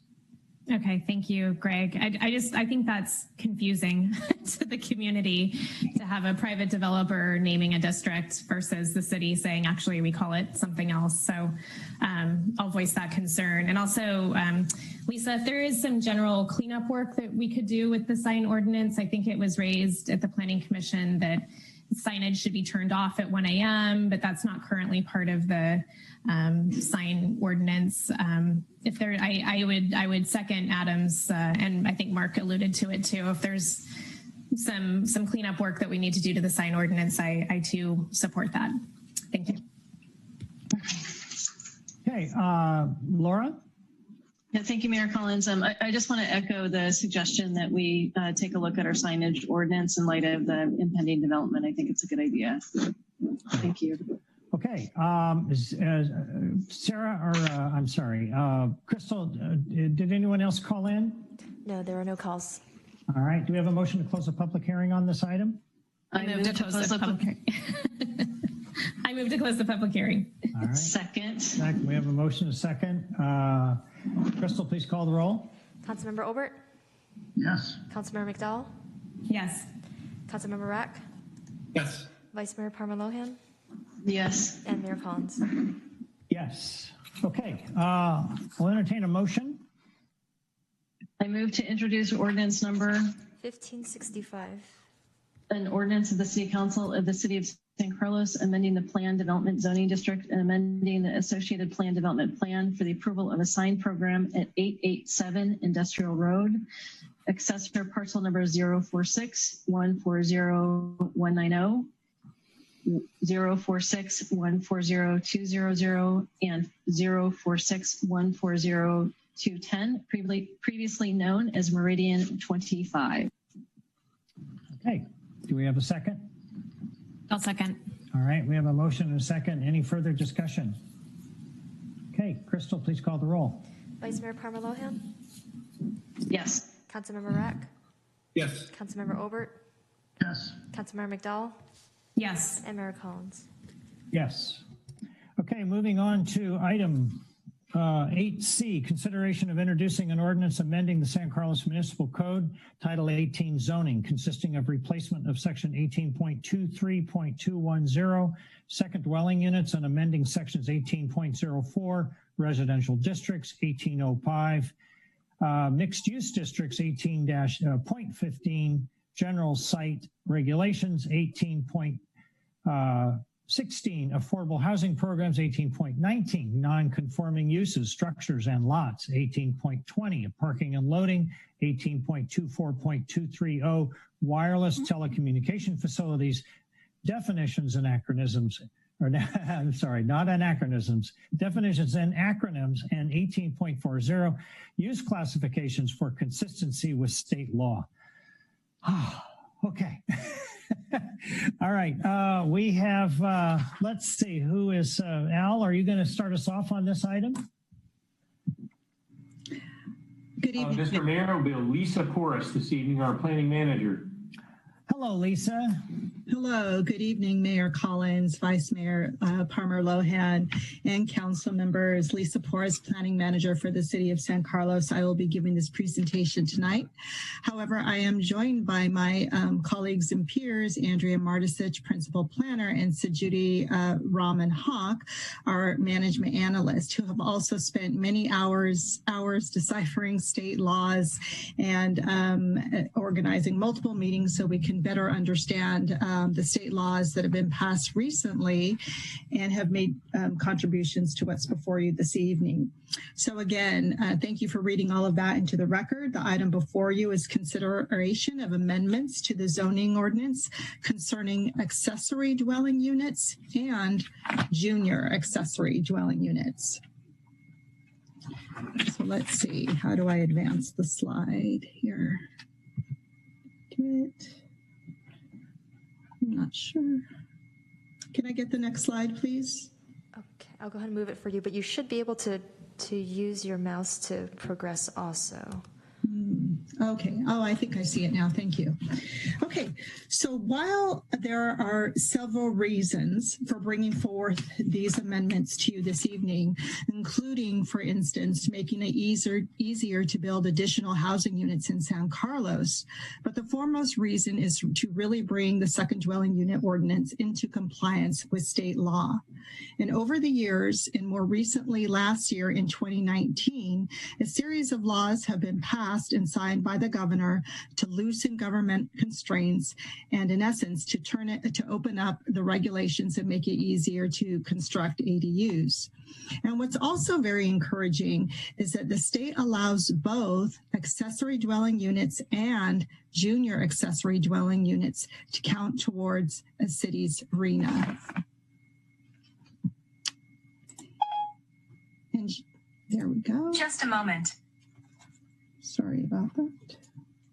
Oh, why that's on. Sorry about that. My Siri thinks I'm talking to her and I'm not. So I'll just get rid of I these. thought it was my phone. Sorry.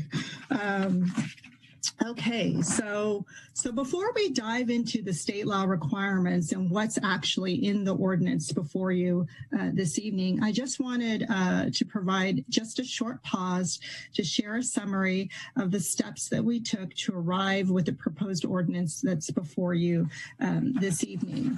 So first of all, where we started is we reviewed all of the state laws and really did our best to understand them. The way that we did this is we spent a lot of time collaborating with our peers through the 21 Elements process, who also provided legal counsel to help present and clarify the laws that the state had just recently passed. So we went through that process, and then we decided that it was ready to hold a study session with the Planning Commission so that we can get some community input on this process. So we kicked this off by sending postcards to every single address in the city. And on those postcards, we identified a website for this project where people could continue to learn and see this project advance towards the public hearing stage where it currently is in now.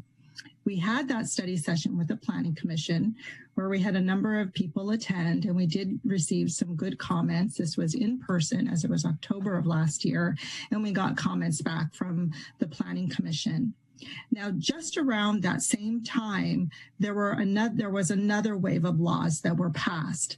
So actually, where we're at today, we're really including some previous laws, the most recent laws, and then most recently, clarification from the state through their publication of a technical guidance memo that was just released in last September. So the ordinance before you encompasses all those components. So we reviewed those state laws, as it mentions here on the slide. We also went to the Transportation and Circulation Commission at the direction of the Planning Commission, mainly because there was a lot of relaxations coming forth as mandates by the state for ADU parking. And the Planning Commission felt it was best to present those to the TNC for comments that they may have to contribute towards the process. Finally, we were able to make it to Planning Commission in June of this year. And then right around, and we received the recommendation that's before you this evening. However, just following that, we did receive public comments from a gentleman representing an organization stating that our ordinance was not, in fact, compliant with state law. So out of an abundance of caution, we paused the process. We did not proceed with our council hearing date that was scheduled for July. And instead, we had our ordinance reviewed by outside legal counsel. In addition, as I mentioned before, HCD just so happened to finally release their technical guidance memo in September, just last month. So with comments received from outside counsel and with further clarification from the state regarding the state laws that have recently passed, we now have an ordinance that's before you that has been clarified and we believe in compliance with state law. Now, I will mention that HCD, following the adoption of this ordinance, does require cities to submit their ADU ordinance for review. If the state finds anything that's not consistent with state law, they will let us know, they will send it back to us, and we will make the changes and bring it back to council. However, this was thoroughly reviewed, and we don't think that's the case, but of course, I can't say 100% because only HCD can let us know that. So as was outlined in the reading of this ordinance, the recommendation before you is a recommendation of the Planning Commission to fully replace Section 182310, which is currently identified as the city's second dwelling unit, and to fully replace it with a new ordinance that would govern both accessory dwelling units, ADUs, and junior accessory dwelling units. All of the other amendments to other sections of the code are primarily to address the verbiage. All throughout our code, you'll see these units identified as second dwelling units. But one of the small changes that the state made is they changed the name to accessory. So that's why, for example, you're going to see an amendment to the wireless ordinance where it does mention a second dwelling unit or a second dwelling unit. So that's just an example of why there are so many sections that need to be addressed. So let's go ahead and dive into this.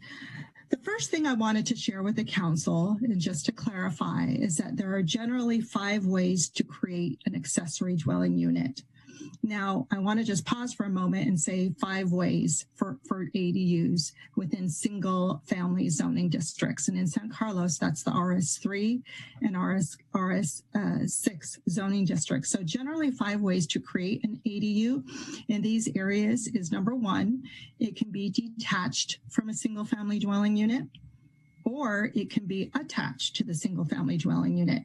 You can also create an ADU out of existing space within a single family home. Say you have a bonus room or a rec room or a very large living room or some just extra space that a property owner may feel they no longer need or want or utilized. They can take that, they can modify the floor area and construct an ADU within the existing footprint of the home. You can also do that for a junior accessory dwelling unit. And I want to pause for just a minute, is that the only way a JDU can be created is if it's within the existing single family home. So the ADUs can do that as well, but they can also be detached or attached. An ADU can also be created through a conversion of an existing garage or carport, and an ADU can be constructed over a garage. Now, I will mention that with respect to ADUs over garages, the state does not mandate that cities have to allow ADUs over garages. Cities can choose to. So in the case of San Carlos, historically, we have allowed ADUs above garages. So in the spirit of keeping things as much the same as we could, we carried that forward into the new ordinance. However, the council could choose not to allow an ADU above a garage. However, this was a recommendation from the Planning Commission, and it was originally recommended by staff and recommended by the Planning Commission. But I can share that some other cities do not allow ADUs above a garage. Now, just to also clarify, it's important to understand where ADUs can be allowed. So with the new set of state laws that were recently passed, the state law says that municipalities have to allow an ADU wherever residential is allowed. So this is not only single family residential, but it's also multifamily residential, and which would also include mixed-use districts, because our mixed-use districts do in fact allow for a residential component above the ground floor commercial. So while the ADU in these multifamily structures or in those particular contexts, this is brand new. We don't know how common they're going to be, but they are, of course, not as easy to do in the single family zoning district. But I wanted to pause for a moment just to let the council understand that anywhere residential is allowed, you have to allow an ADU. And that would include also HOAs and also a planned development that includes residential. And the way that it works for multifamily structures is that up to 25%, doesn't mean they get 25%, but up to 25% of the number of existing units in a multifamily or mixed-use building that has residential, the spaces within that structure that are currently not used as living space can be converted to ADUs. So the number of ADUs that you get in the areas that are not used as living space is up to 25% of the units that are already there. Or on the same law as a multifamily structure or mixed-use structure, you could get up to 2 detached ADUs. So this is what the state law mandates. So I just wanted to clarify that for the council. In San Carlos, there are 9 zones that are residential zones. Those are the 2 RS zoning districts, single family zoning districts, and then also the multifamily and mixed use, the RM20, RM59, and all of the mixed use zoning districts as well. So the next couple slides just give some examples. I'm sure the council is familiar with this. These are just a couple of examples of detached units, presumably located in the rear yard of a single family lot. And then the next slide is an example of junior accessory dwelling units. Junior accessory dwelling units do need to have a private entryway from the outside, and they do need to have an efficiency kitchen. However, they do not need a private bathroom such as an ADU would have. Junior accessory dwelling units can share a restroom with the primary dwelling. So what we thought we would include in the presentation tonight is just a series of FAQs to sort of get us used to and familiar with what the state allows. And then I want to move into actually a summary of the new laws and then our proposed ordinance. So that's what the remainder of this presentation will include. And then we can get to any questions the council has.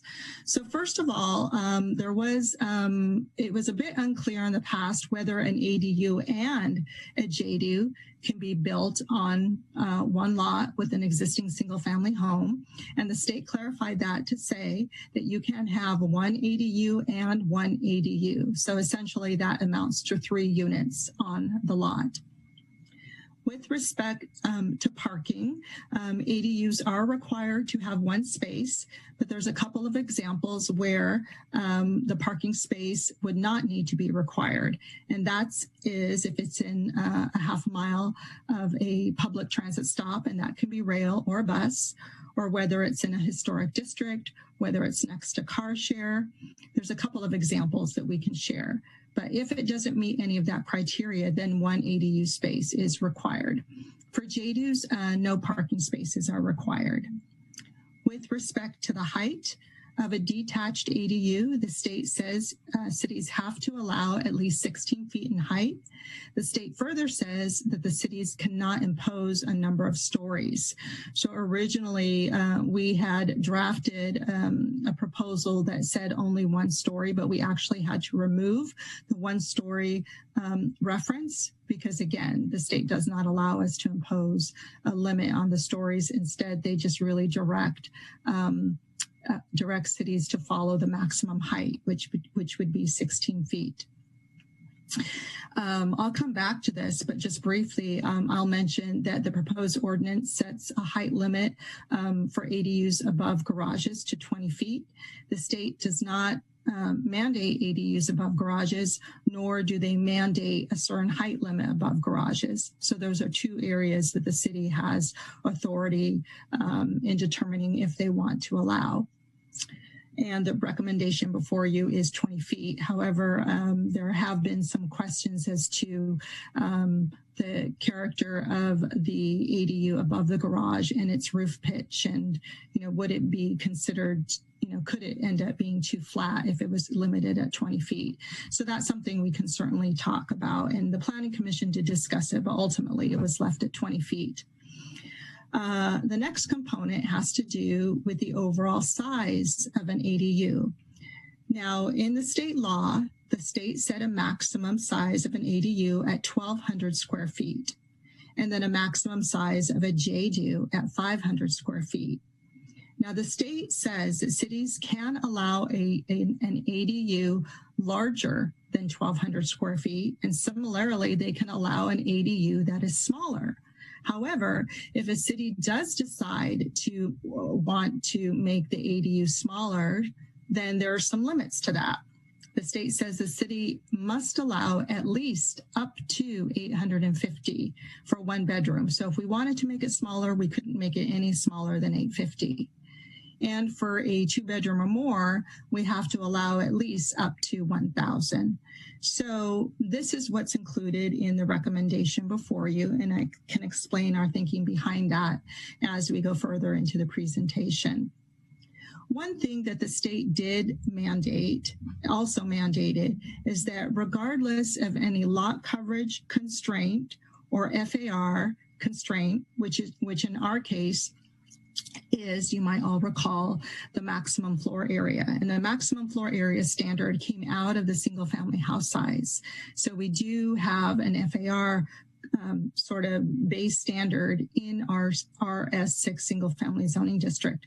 So if an ADU was proposed on a lot where, say, the house was already maxed out, or it was already occupying 50% of our lot coverage, because again, 50% is our maximum lot coverage, then the state says, well, those two factors cannot be a constraint towards building an ADU, and cities would have to allow it.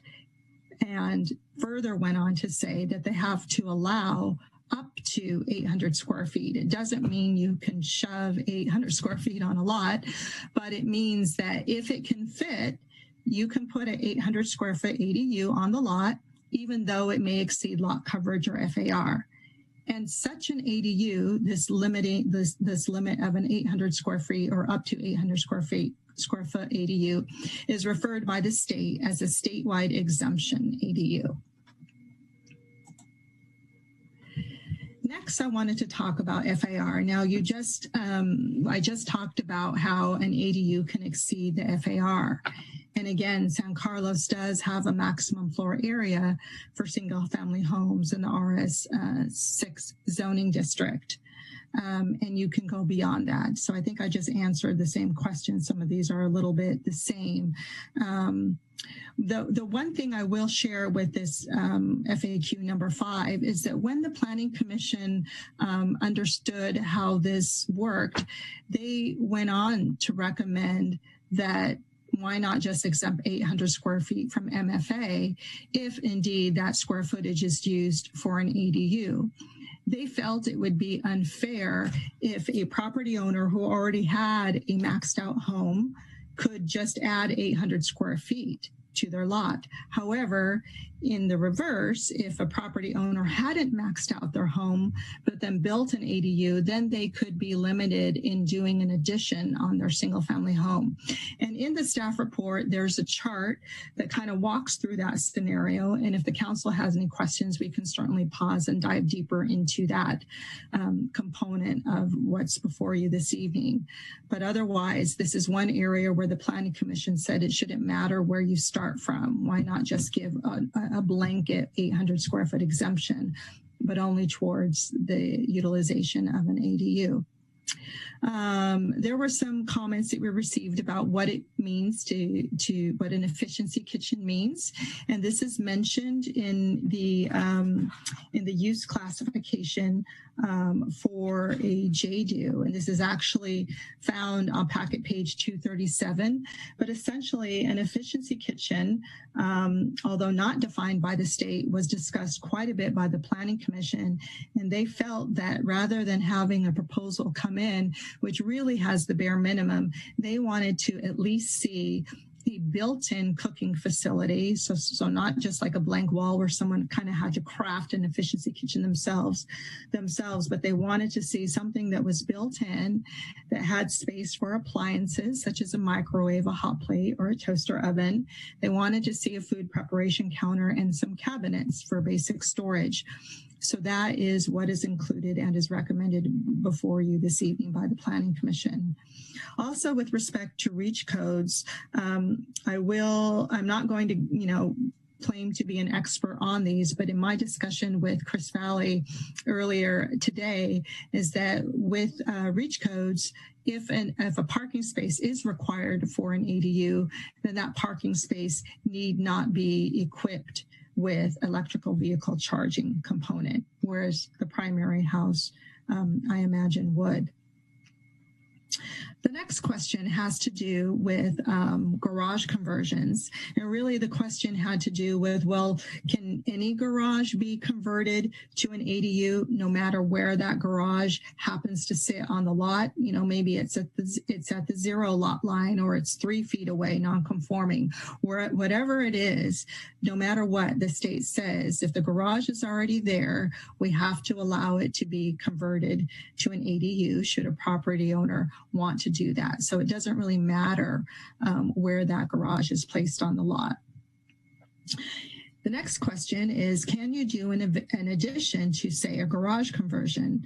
So with, for example, an existing garage, no matter what the size, and recognizing that most garages are 20 by 20, are additions allowed? So the answer to that is that the state allows cities to, or requires cities to allow at least 150 square feet to be added on to that garage to allow for ingress and egress.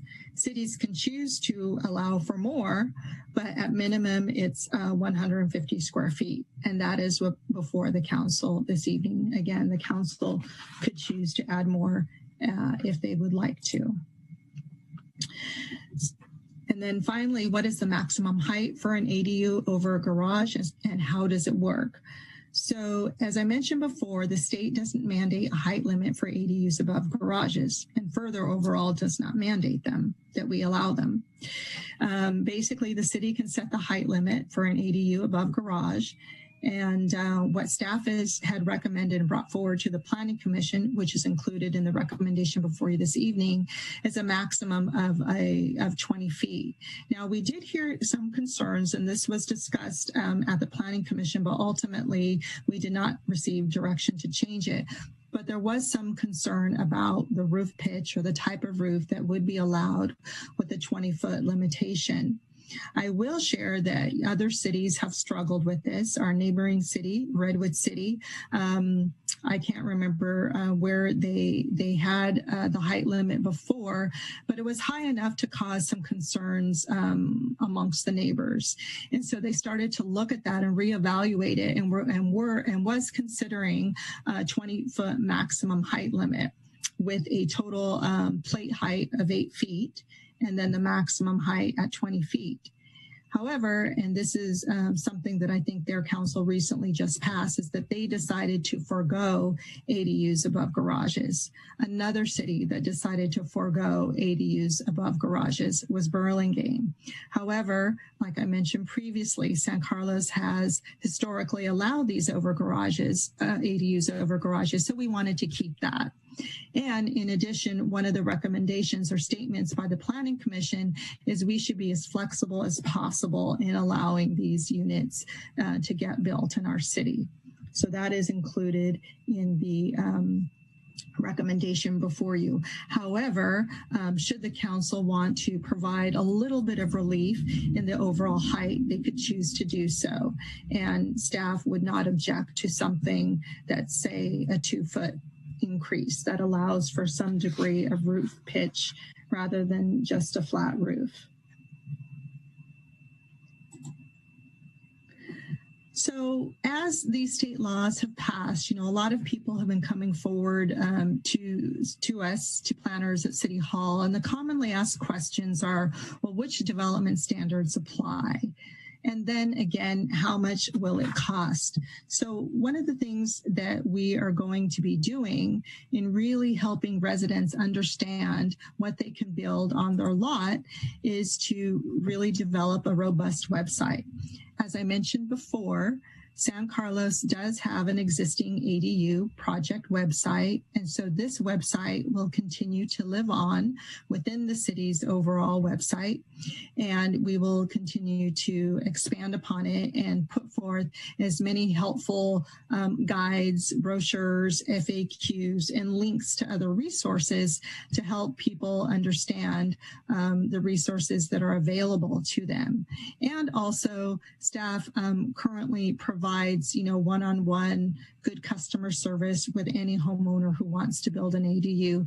This is one area where our internal policy is that anytime anyone has a question, we really make ourselves available through Zoom calls, through phone calls and emails to really help a homeowner wade through the regulations. So we're going to expand on our website that we already have. The other thing that we want to put links on the website to direct folks to is San Mateo County's Second Unit Center. They have a series of workbooks and templates that property owners can look at and get inspiration from.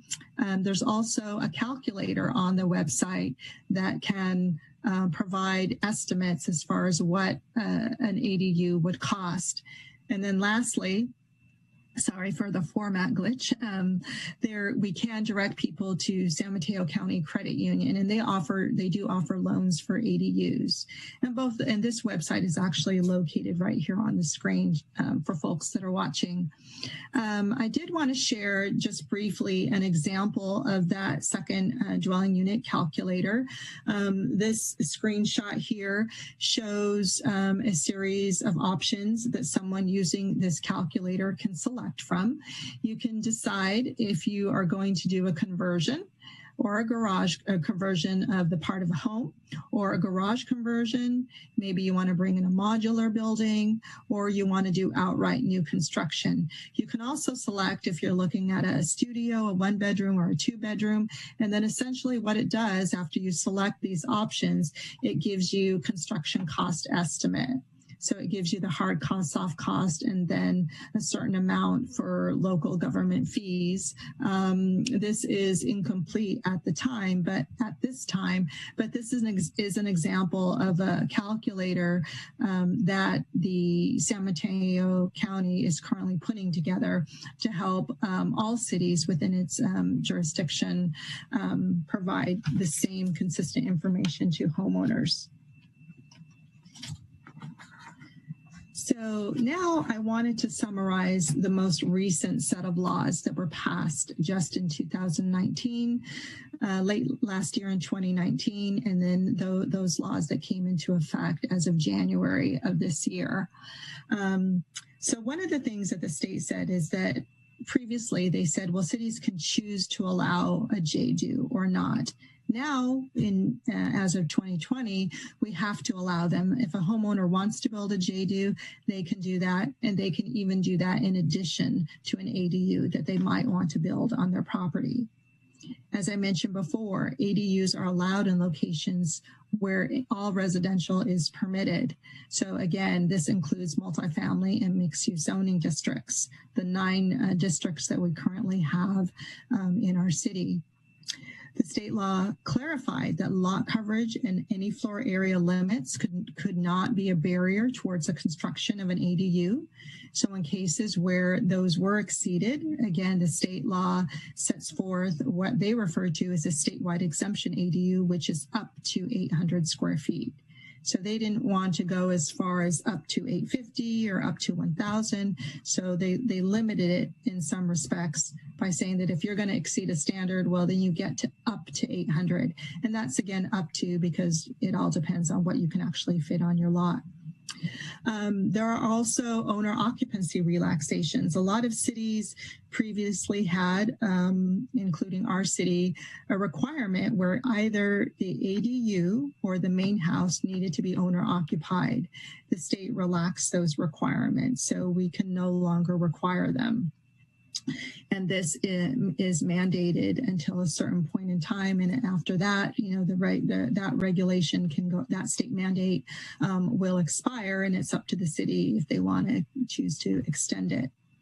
In addition, the state made it easier to construct ADUs by saying that you don't have to provide replacement parking for your main house should you choose to convert your garage to an ADU. So you can convert your garage, your 2-car parking garage, to an ADU and not need to provide replacement parking somewhere else on the lot.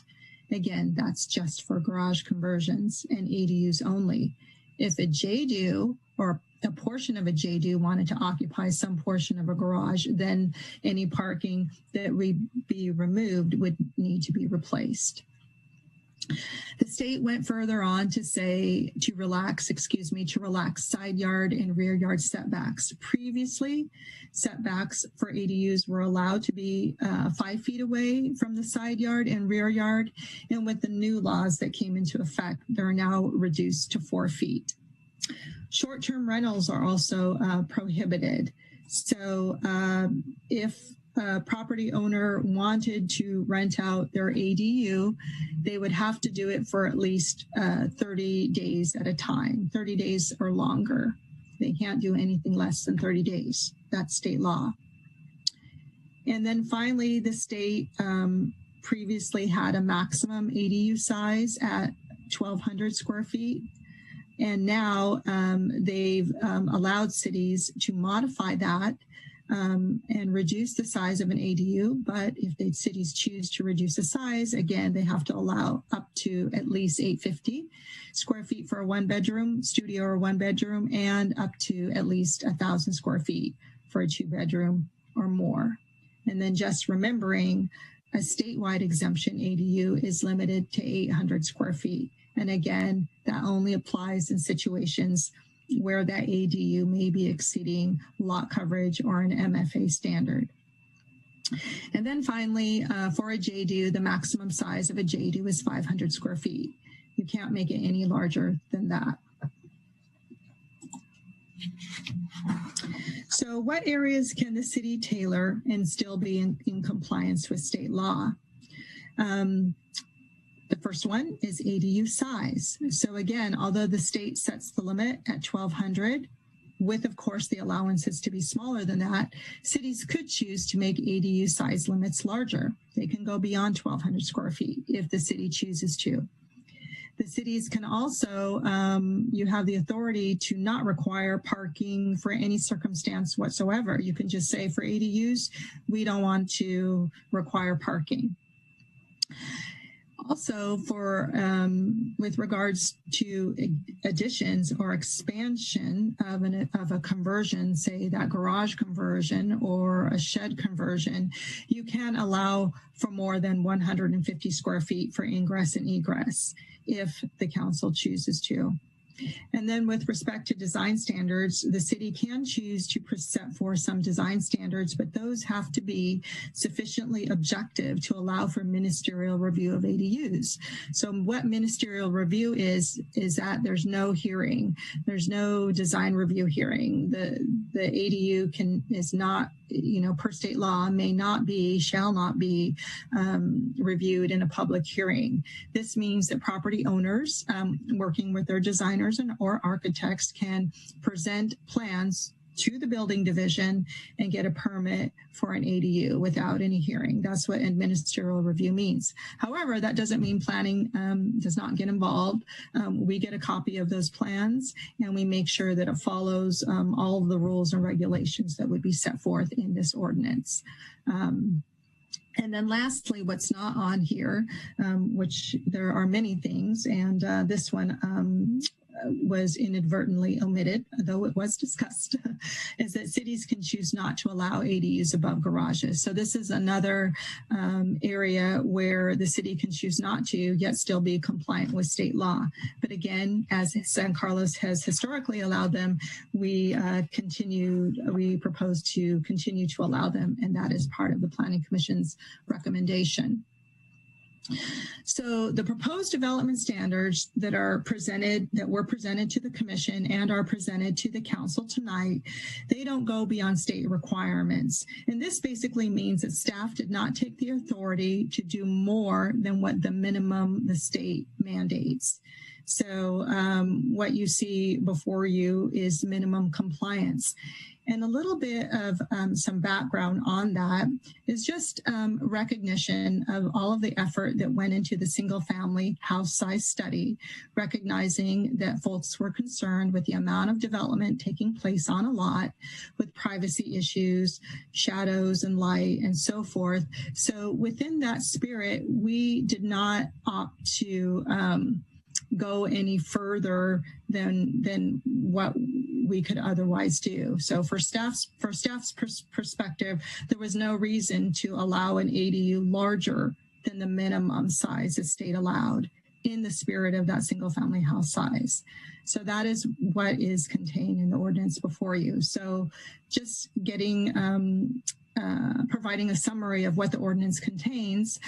For setbacks, we did set them at 4 feet on the side and rear yard. And this would apply for ADUs that are attached and detached and above a garage. Those apply equally to all of those different ADU types. The minimum size of an ADU for 1 bedroom, maximum size of an ADU is 850 square feet. For a 2-bedroom, 1,000 square feet. And again, 800 square feet when lot coverage in MFA is exceeded. And just to clarify, anytime you're converting an accessory structure, whether it's a garage, a barn, or something else, there really isn't a size limit. So say, for example, someone had a 10-car garage, just in theory, that happened to be, 1,100 square feet, then state law mandates that we allow the total existing square footage of that accessory structure to be converted to an ADU. And if you wanted to expand upon that pre-existing accessory structure, you're allowed to do up to 150 square feet for ingress and egress. And again, the state says you can allow for more, but this is the minimum that we have to allow. So that's what's included in the ordinance. The maximum size of a JDU is 500 square feet. The maximum height for an ADU is 16 feet if it's detached and 20 feet if it's over a garage. I already mentioned this, but I know there's a lot in this ordinance, so I'll just keep repeating it. Parking for an ADU is required. However, you don't have to require it when you convert a garage or an accessory structure for that ADU. And even when you convert that garage or carport to an ADU, you do not have to replace the parking for the single family home. However, if you build a JDU, then you do have to replace the parking. Parking is also not required if the ADU is within half a mile of public transit. And again, that means a rail stop or a bus stop. And parking is also not required if an ADU is created out of space from an existing single family home.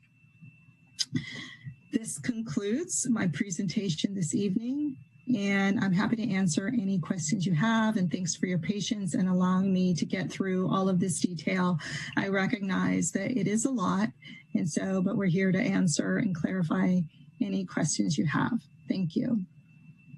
Wow, Lisa, that was an incredibly thorough presentation. Thank you very much. There's a lot there. Before we get to questions, Crystal, are there any public speakers? No, there are no callers. All right. So it is 9:16. Does anybody have any objection to taking a 5-minute break? Not here. That's fine. Okay. All right. Why don't we say 9:25? We'll just round it off. We'll come back at 9:25. That gives us 8 minutes. Okay. We'll see you then.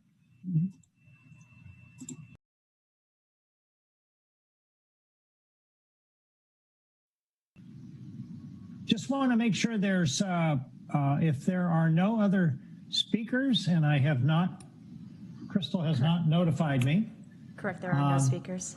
There are no speakers. Entertain a motion to close the public hearing on this item. Close the public hearing. I move to close the public hearing. Second. All right. Motion and second. Crystal? Councilmember Rack? Oh, you're on mute. I'm sorry, I didn't catch that. Yes. Thank you. Vice Mayor Palmer Lohan? Yes. Councilmember McDowell? Yes. Councilmember Obert? Yes. And Mayor Collins? Yes. All right, let's get to some questions. First up is Mark. Thank you, Mr. Mayor. Thank you, Lisa, for a very comprehensive presentation. Although I have to admit, I thought I understood this better before the presentation, so I apologize if I'm going to ask some questions out of confusion. One of the things that I'm trying to assess with the proposal is any instances of where we are going beyond what the state is requiring as a minimum. I'm not necessarily saying I'm opposed to doing that. I just want to understand where we are. And I thought I heard you say at the very end of the presentation that the current ordinance does not go beyond the state minimums basically anywhere, which would answer my question. But then it also has language in there about height limits over garages. And I thought I heard you say earlier that the state preemption actually allows local communities to simply say, no ADUs over a garage. So I'm trying to juggle those things and get a better handle on what exactly are how exactly does what the ordinance contain compare to what the minimum state requirements are? That's a very good point, and thank you for giving me the opportunity to clarify, because I would say the one and only exception is really the allowance of ADUs above garages. And the only reason that they are in the ordinance before the council this evening is because we have historically allowed them. And we also received direction from the Planning Commission that we continue to allow them. And they further just made the point that we should be as welcoming as we can towards the production of ADUs. So beyond that, we are not exceeding any state requirements or in terms of going above and beyond what the minimums that the state allows, with the only exception would be the ADU provision above garage. And again, that's only there because we've historically have allowed it. Okay, good. Thank you for clarifying that, what I thought was sort of an inconsistency there. One other one I want to test to make sure I understand, the 800 square foot minimum thing. If we did not adopt that specific language, it sounded to me like for some situations, the state would require different, I don't know, smaller, bigger, something, but different from what we've got. Again, I'm not saying I'm opposed to being different from the state. I'm just trying to understand where the differences are. So can you remind me again what difference, if any, is baked into that 800 square foot thing? Well, there is no difference because essentially what the state is saying is that, most cities we agree will have lot coverage requirements. So if an ADU was to exceed, say someone wanted to build the ADU, but they were finding that lot coverage was presenting a constraint, meaning they're hitting the 50% or they would be going well above it, the state law was written such that that would not be a constraint. And likewise, if a city had a FAR standard, or which of course we have the maximum floor area standard, that too shall not be an impediment towards the construction of an ADU of up to 800 square feet. And I hope I understood your question, but I think if we didn't have the MFA, the one constraint that we would have would be obviously the lot coverage. Would it be, let me see if I can test my understanding. Would it be fair to say that maybe what we're talking about here is, not in a sense, but when you look at the combined ADU plus primary residence, we are allowing, if an ADU gets built, higher lot coverage than we would without an ADU? That would be correct. Okay, all right. So again, we're being consistent with the state. We're sort of tweaking what we've done in the past as far as primary residence. Okay, fine, good. Thank you. Switching gears a bit, the other thing I wanted to understand is the garage situation. I spent some time talking to Jeff this afternoon, and it just so happens that my master bedroom suite in my house is built on top of my garage. And if the height limit was 20 feet, I think I'd have to crouch to get into my bedroom a little bit. That's a bit of an exaggeration probably. But so my question is, can you in practice actually build a decent living space with an 8-foot height, or pardon me, with a 20-foot height limit of a garage with a living space on top of it? I'm having a hard time visualizing that. It almost seems like it wouldn't work. Well, there are probably some instances where it could present a challenge or some sort of modification to, maybe the height of the garage, obviously changing. You'd have to, if there's an existing one-car garage that's attached to the house, obviously it's roofed, and you'd probably need to modify the plate height for that garage to be able to fit a 20-foot. An ADU with a 20-foot height limit. Now, I know that our neighboring city, in conversations with their planners, basically did a lot of research and found that it was possible to do so, but it could limit the appearance of that roof. And this is one of the things that we discussed with the Planning Commission. in that, you know, limitation. However, again, limiting appearance meaning like you might have to do a flat roof instead of a peaked roof, something like that. Correct. Okay. Right, exactly. And again, in the spirit of being mindful of the height and massing, for which we would allow in situations where we would choose to allow an ADU over a garage, we limited at that. And my understanding through the research that we did was that 20 foot seemed to be common. It wasn't, you know, the average or anything like that, but it was very common. And again, you know, some cities decided to just forego it and not even allow an ADU. And again, it was discussed at the Planning Commission, but ultimately that did not come forward in a recommendation to increase it.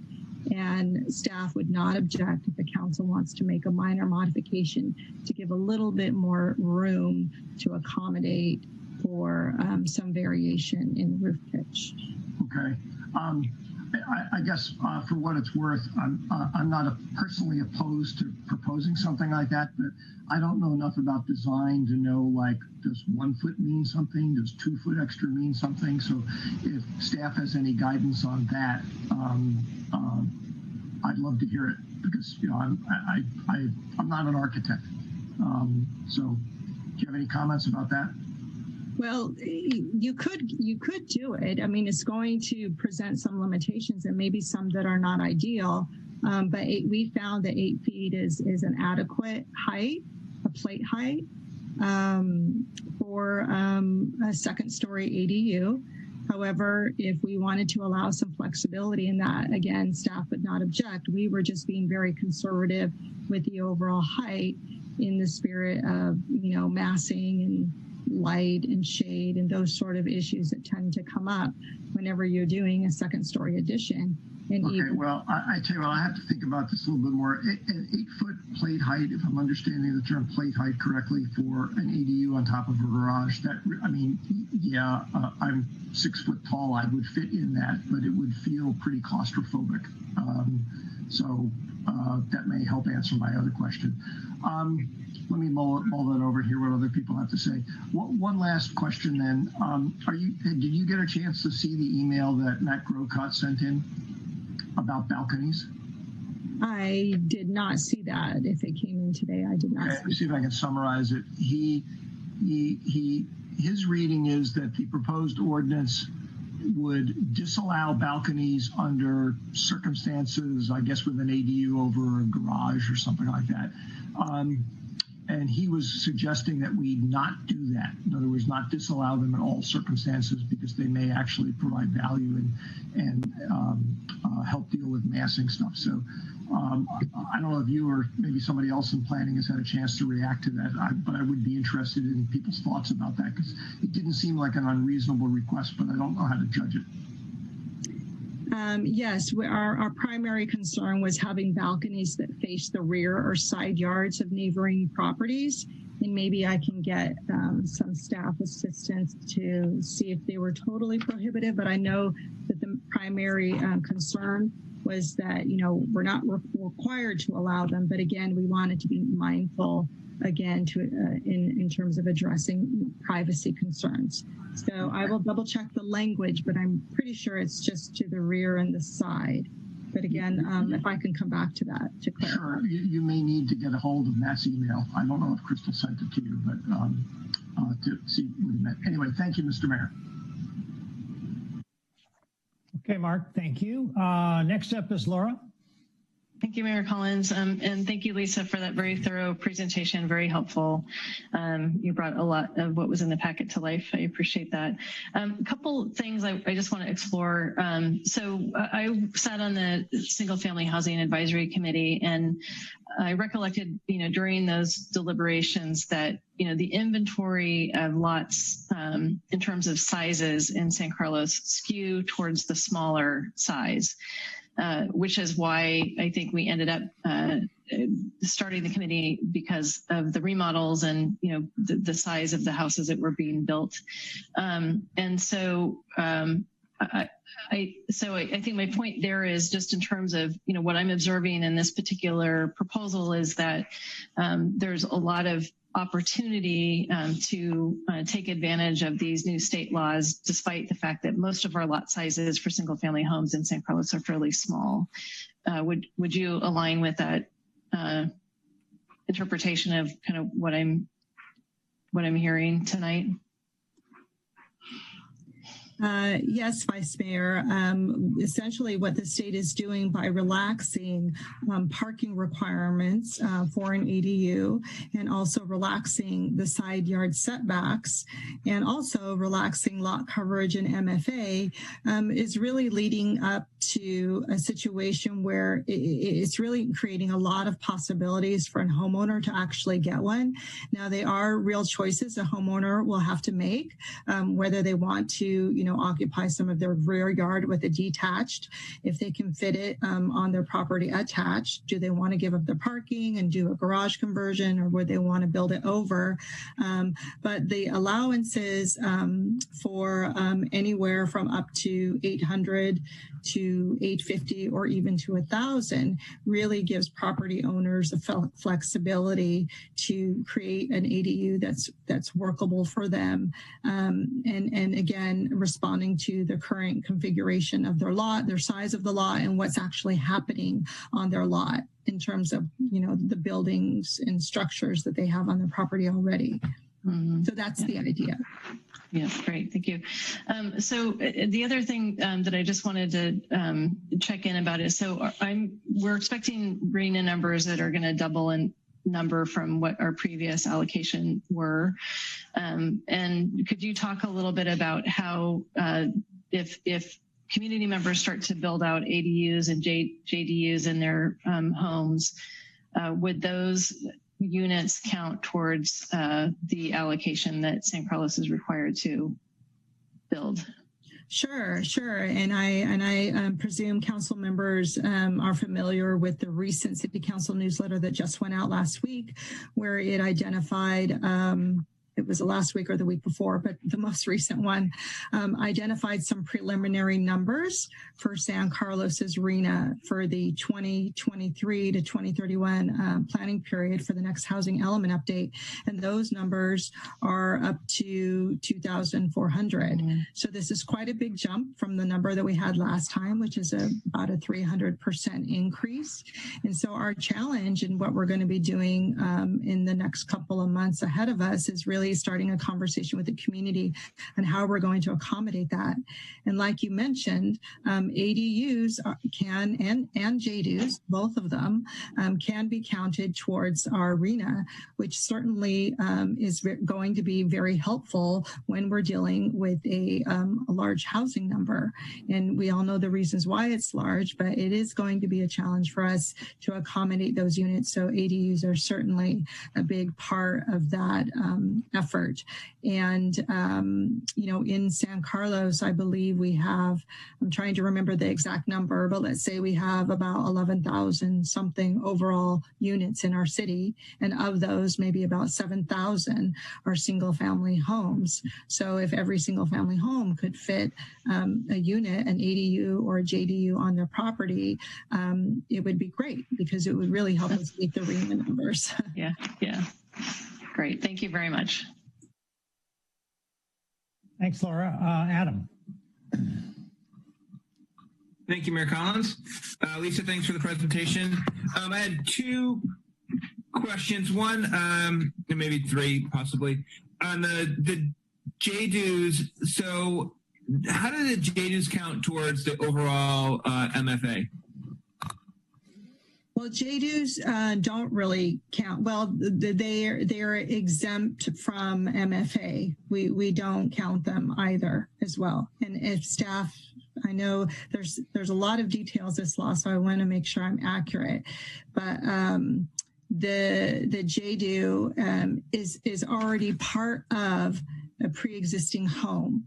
So because it's part of a pre-existing home, it's not seen to exceed an MFA, because certainly our MFA standard is relatively new, right?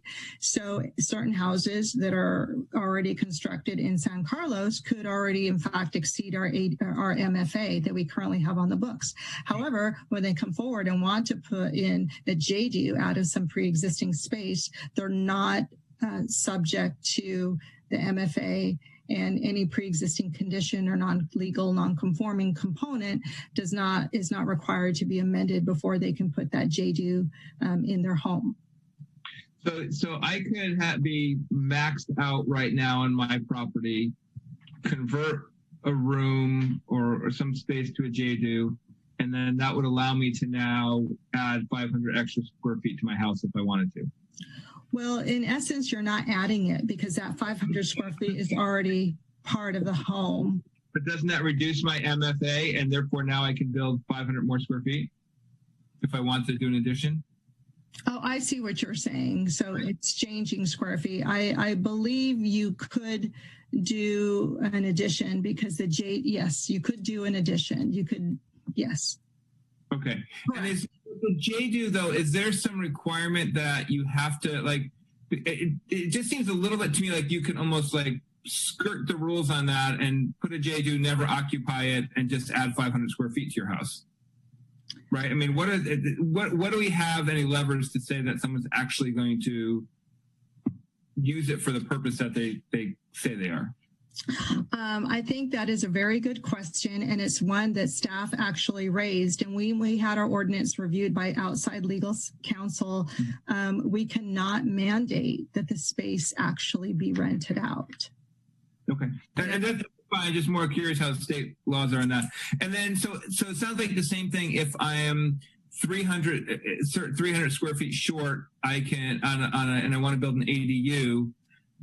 So whatever we're exempting basically 800 square feet to build an ADU, regardless of where you are in your home size.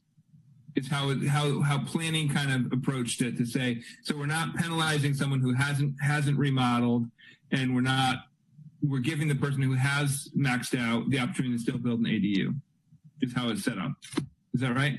Correct. You are correct. Mm-hmm. And then, so my last question, so just so I want to understand what Councilmember Olbert raised about the height for the garages. And I should know this because I have a 2-story garage with an ADU above it, and I don't know exactly how tall it is, but we have a pitched roof. Under normal circumstances, how tall is a normal 2-story building, a 2-story home in San Carlos? I'm going to defer that to the principal planner, Andrea Martisich. I think she wanted to also kind of jump in here on this conversation. Andrea, are you there? I am, thank you. So first I was going back one question about the JDUs and whether there's anything encouraging people to actually use them for that purpose. That was a concern the Planning Commission had as well. And they added in a requirement that the JDUs have actual built-in cooking facilities, with the idea that, it's less likely that you would put in a stove and refrigerator. That's a lot harder to do and more commitment than just a hot plate, for example. So I did want to add that. And then going on to heights of the main residence, usually for 2-story, we see between 26 and 28 feet. If it's a 2-story. Okay. So even if we were to say give 2 extra feet, if I understand, we're sort of still underneath, it's still a few feet lower typically than a regular 2-story house. So you wouldn't be sort of at parallel having an extra structure that height. Okay. Sorry, just to add one more thing. The other thing with that is the garage plates are usually lower. Than the homes are seeing now. We're seeing 9 to 10 foot plates now in regular residences, and the garage plates are usually at least a little bit lower than that. So that could also help lower it slightly. And is it, in your opinion, and if you don't want to answer it, that's fine. Is this something you think is worth us considering, given that, I mean, I want to give some flexibility and design, so we're not sort of saying we're allowing people to do a 2 second-story garage addition, but we're squeezing them so much that they can't do it that conforms with sort of the design that we would like to have in the neighborhoods and in the communities. 2 feet of difference. Right. And I think something that staff struggles with is, knowing that this maximum house size study came through, knowing that neighbors have concerns, and knowing that our old code before all these laws came through required you to have your ADU meet your house setbacks if you were going to have a second story above a garage. I don't think we have, yes or no, we should do this. We definitely want to defer to you with that, but we recognize there's definitely a challenge with either answer. Right. Whether it's encouraging more or limiting them. Right. And partly because you're allowed now to be closer to the property line. Right. So under the old code, theoretically, Go ahead. That's it. Under the old code, theoretically, the ADU above a garage would have to be 9 feet away from the side property line and 15 feet away from the rear. But under the new state law, it's now 4 feet from the side and 4 feet from the rear. So it's a pretty significant increase or decrease, I should say. Okay. Thank you. Sure. All right. Thank you, Adam. Sarah? Thank you, Mr. Mayor. This is a lot to think about tonight, so I appreciate the discussions. My question, Lisa, is regarding grandfathering in what could perhaps be kind of an older ADU in someone's backyard. And I noticed on packet page 213 that homeowners with an ADU built before November 25th, 2020 have until January 1st of 2030 to basically bring it up to code, or they can request a delay of 5 years. Then there's language that states that no applications shall be approved on or after January 1st, 2030. So I'm wondering if that's state mandated language, or why we would be instituting kind of a cutoff point to bring your ADU up to code? This is a state mandate, and I know Andrea worked on this section. And so if you want to add to that, Andrea, you can. Sure. So it is taken directly from state law. I think the idea is that, we want to, if you have built or converted an ADU without permits, there could be safety issues with it. There could be, a variety of things that aren't up to code. And so providing an incentive to get those in with no penalty, but not, providing an end date so that there is, a realistic time frame for people to submit and actually get it, and not kind of continue it on forever. Because it could, people could delay, for example, bringing it in if they didn't, want to legalize it at that time, because it could result in some life and safety requirements for them as well that they would have to upgrade. Yeah, no, I agree. I just feel like I mean, it doesn't sound like we can do anything, but I feel like if you buy a house in 2030 and you happen to have an old structure in the backyard and you want to do the right thing, all of a sudden you're going to be penalized for it when it's not really your fault. So I know that's looking down the road quite a bit, but I foresee that happening. So thank you. All right. Thank you, Sarah. Mark? Thank you, Mr. Mayor. Just a couple of follow-up questions. So listening to the exchange of Q&A here, I was reminded again, it sounds like, because the Planning Commission was the source of it, that the requirement to have what I'll call kitchen appliances in a JDU was something that we've added that therefore is going beyond what the state requirements are. And is that correct? Well, I don't think necessarily, because the state didn't go further to define what an efficiency kitchen is. And again, because this is an additional square footage that's not subject to the MFA and people could end up with more square footage, I think the spirit of what the Planning Commission was trying to do is really to ensure that what is intended to be used as a living space does get used as a living space. You may be misinterpreting my question. My question really was, again, coming back to, I'm trying to understand understand what are we doing going beyond what the state is required. I'm not saying I'm opposed to it. I actually think what the Planning Commission recommended is a good idea, but it's the third thing that I've heard identified that, or been reminded of, that it is a tweak that we're making. And again, I'm just trying to keep track of what all the tweaks are. In my view, it's not going beyond what the state allows, because the state didn't, it's silent on that. So the city's just, through its own definition of what a JDU is, included those descriptive terms within that definition. I guess it's possible to foresee it as going beyond because it's not mentioned, but in my view, in staff's view, it wasn't, going beyond what the state required because the state was silent on it. I will respectfully disagree with your characterization. That is, in fact, exactly what going beyond state regulations often looks like. But anyway, let's move beyond that. With the height issue with the garages, and there may not be any examples of this, but could we have a different height limit on a garage with an ADU over it, provided that the structure was further away than the 4-foot minimum required or allowed by the state for such a structure from the property line? I guess what I'm getting at is height limit, roughly speaking, in San Carlos for a residential structure is 28 feet. So arguably, anything as long as the structure, no part of it gets above 28 feet, that's fine. But we also have rules about setbacks that basically don't allow really tall masses to be very close to a property line.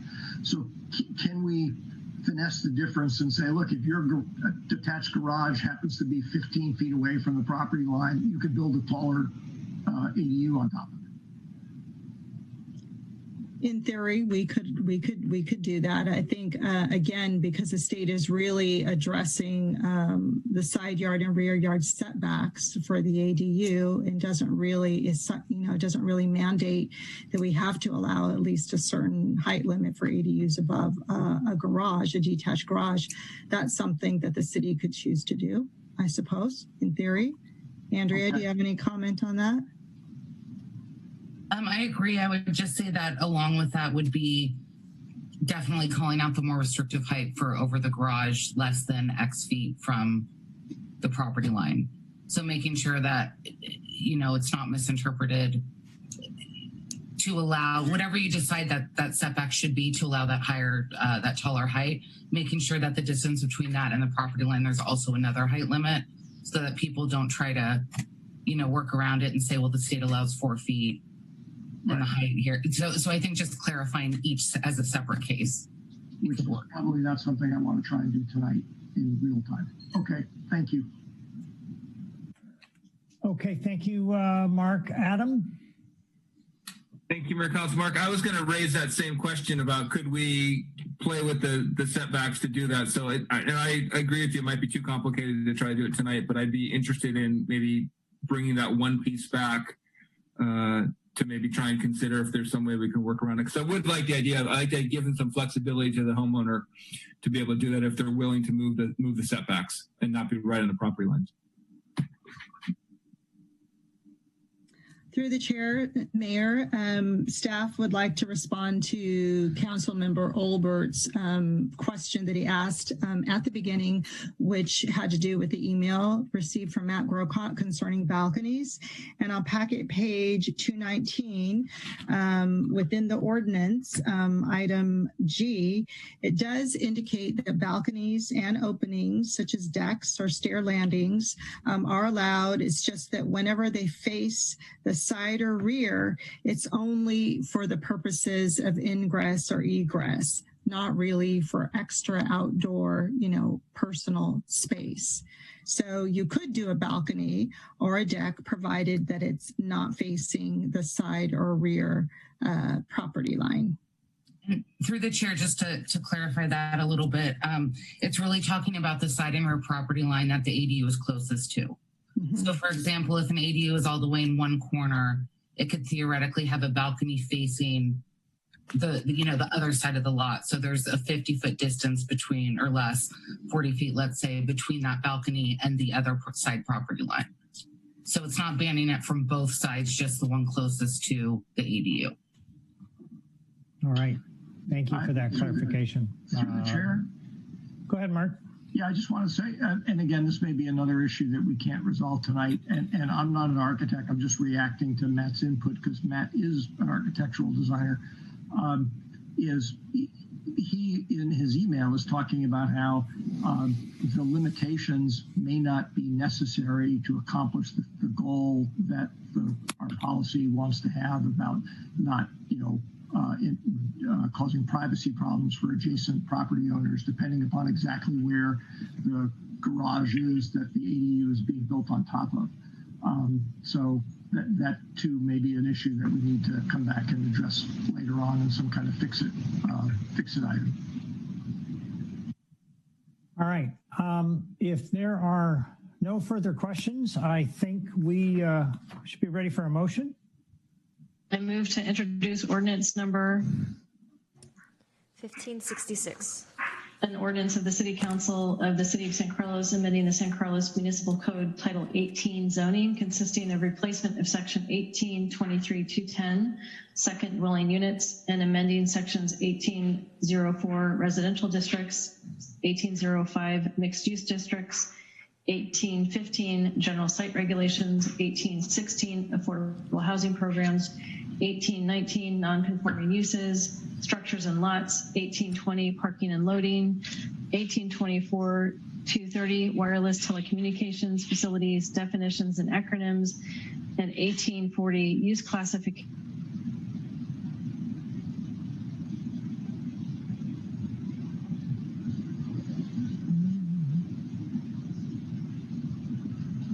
Laura, I think did I miss that last part? Did we lose your audio? I think she cut out and didn't know she cut out.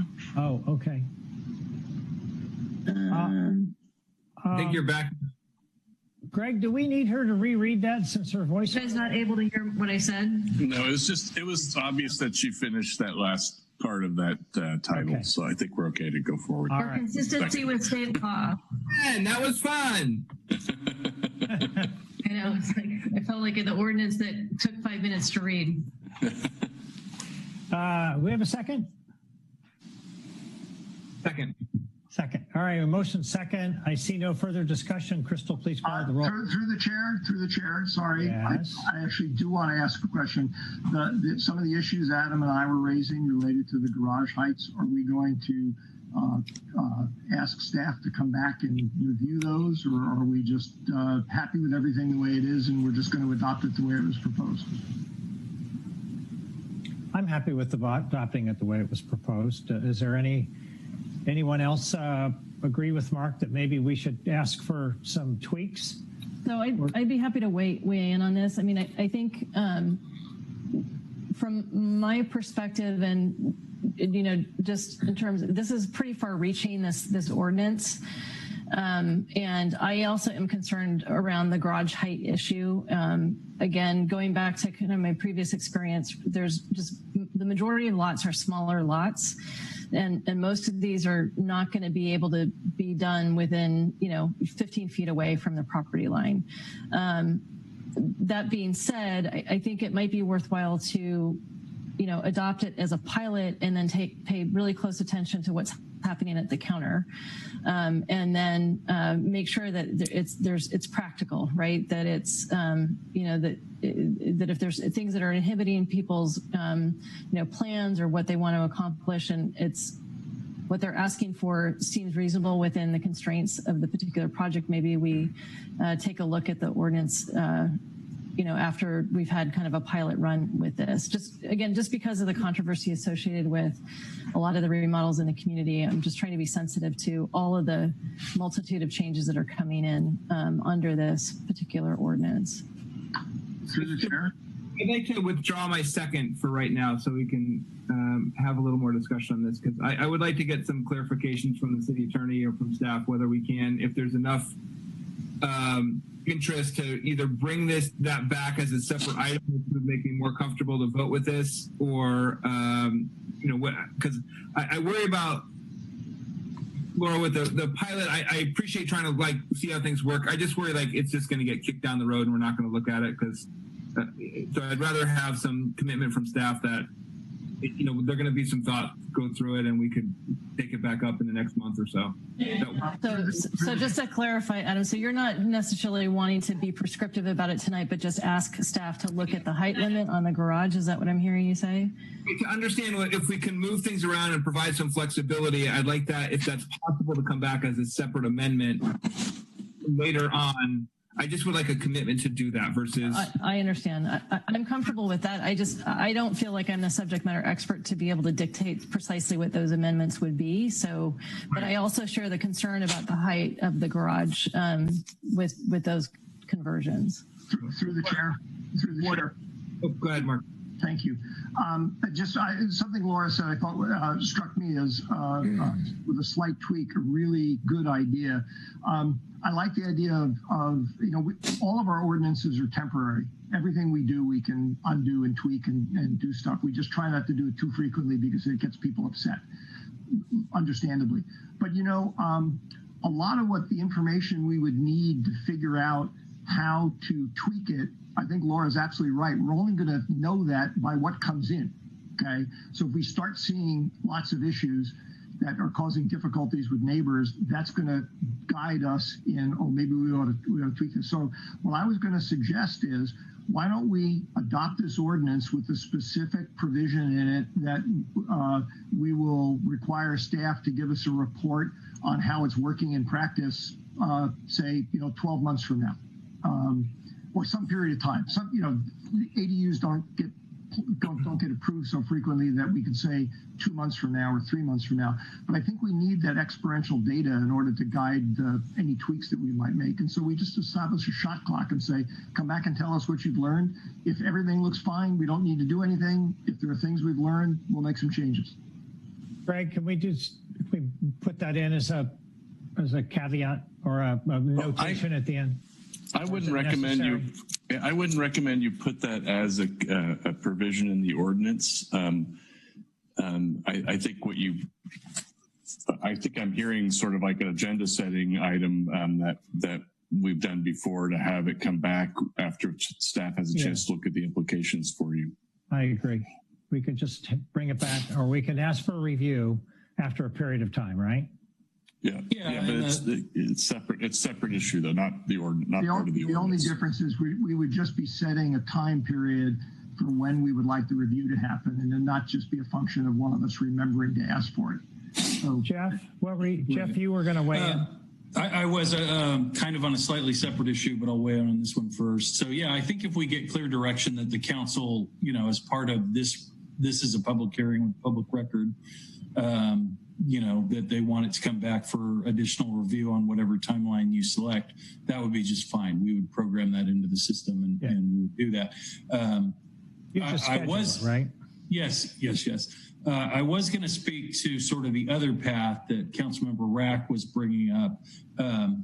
So if there are elements that you identify, such as the height on the second floor above the garage, that you want to have additional discussion on now, and you're going to direct us to work on that, the direction would be that those elements would go back to the Planning Commission, because the Planning Commission will have to weigh in legally before it could be approved. So I was just going to point out that it wouldn't be coming back to council first, that you'd be referring it to the Planning Commission and ask them to do more work on it. So, Adam,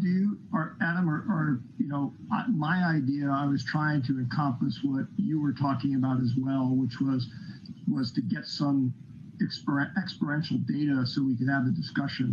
I don't know if that meets your needs or not.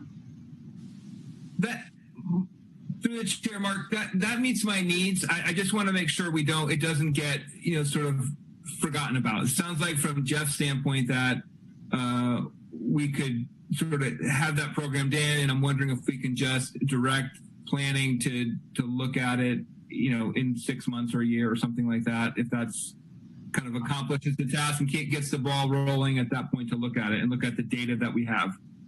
I would happily support either of those two numbers in that direction. Okay.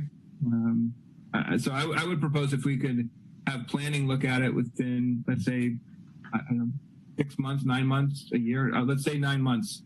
So that after a year it gets to, unless you think, I don't know how many ADUs we get sort of coming down the pipe. So maybe let's go with a year then, Mark, since that's what you kind of suggested. And I think that gives us some time. And then we can look at it, council, based on what planning comes back with, if there's enough support from the council here. Sounds like there's 2 months.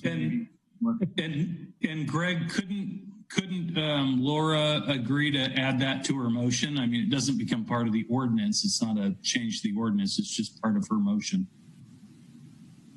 Yeah, I think it would be permissible just to give that direction in that way. We just don't want to add it to the text of the ordinance, just make it sort of a condition, if you will, to the approval or the introduction, excuse me.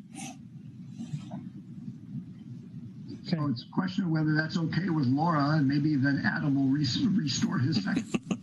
Yeah, I'm comfortable revisiting this again. As I stated earlier, I think this will help us achieve potentially our affordable housing, our housing inventory goals. I can't necessarily speak to the affordability since we can't, that's not part of this, but again, just given the number of changes and the implications, I'm comfortable with having Planning Commission take a look at it and bring back to council a recommendation within a set period of time. So whether that's 9 months or if they think that's what you proposed, Adam, I'm comfortable with that. 9 months or a year is fine too, Laura. I mean, I think we want to get enough data that it's valuable for them to look at it. So I'm comfortable. I'm personally comfortable with a year at that point. Yeah. Okay. Why don't we go with a year? Pardon? Why don't we go with a year? How about within a year? Within a year, fine, sounds great. We'll take my second based on the. All right, are we ready? All right. And just to be clear, that's the same title that went in, and you're just directing the Planning Commission to review this within a year. Yes. Sounds good. Crystal, please call the roll. Okay. Councilmember McDowell? Yes. Councilmember Obert? Yes. Vice Mayor Parmalohan? Yes. Councilmember Rack? Yes. And Mayor Collins? Yes. All right. Moving on to item 9, council communications. These are just council members' report on subcommittees, regional boards, commissions, and committees. Mark, you have a report. Yes, actually, I have just a number of quick items to make under sort of under communications. One is I want to just confirm that we did agree that at some point on a future agenda where staff is going to come back and review sign ordinances. I made a note that I think we directed staff to do that, but if we didn't, I would like to propose that for the large-scale developments that are coming in. All right. Well, that would, sure. That would go under agenda setting, I suspect, right? And did I misread the agenda again, Ron? No. That's just the next item, and if you want to suggest that, that's fine. No. I will come back and suggest it again. People can't think about it. All right. I did want to mention for the public's benefit that I don't know if other people saw it. I saw a news report today, several of them, that some local political party in Southern California has been setting up their own ballot boxes for people to drop ballots off in. The state of California has taken the position that those are unlawful, and they've issued a cease and desist order. I might ask that if staff has a way of keeping a list someplace on the city website of where the official ballot drop-off boxes are in San Carlos, that would be great. I know that's not something we normally do, but if we could, that would be nice. I do want to encourage everybody in the community to remember to vote. And if you've already voted and have the time, please see if any of your neighbors need help exercising their right to vote and help them. That's it. I'll hold on to the agenda setting item for agenda setting. Okay. Laura, you're next. Great, thank you. I just wanted to recognize that today is Columbus Day. Also, many recognize it as Indigenous Peoples Day, and that San Carlos was the home of the Muwekma Ohlone tribe. A brief history can be found at muwekma.org and the Museum of San Carlos History. In addition, I attended the League of California Cities annual conference last week and attended several sessions. It was very informative, focused on one was the role of local government in adapting to climate change. Another was using big data to reduce catastrophic impacts of wildfire, and another advancing racial equity. And like I said, it was very well done. The meeting was all virtual this year because of obviously the pandemic. And then finally wanted to report out on the General Assembly and the item that I served as a delegate for San Carlos. So the General Assembly did not reach quorum, and therefore the majority yes vote for the resolution of the General Assembly of the League of California Cities calling for an amendment of Section 230 of the Communications Decency Act of 1996 to require social media companies to remove materials which promote criminal activities was submitted to the LOCC Board of Directors as advisory only. This topic was discussed in detail with several, I think at least well over 200 representatives from various cities throughout California.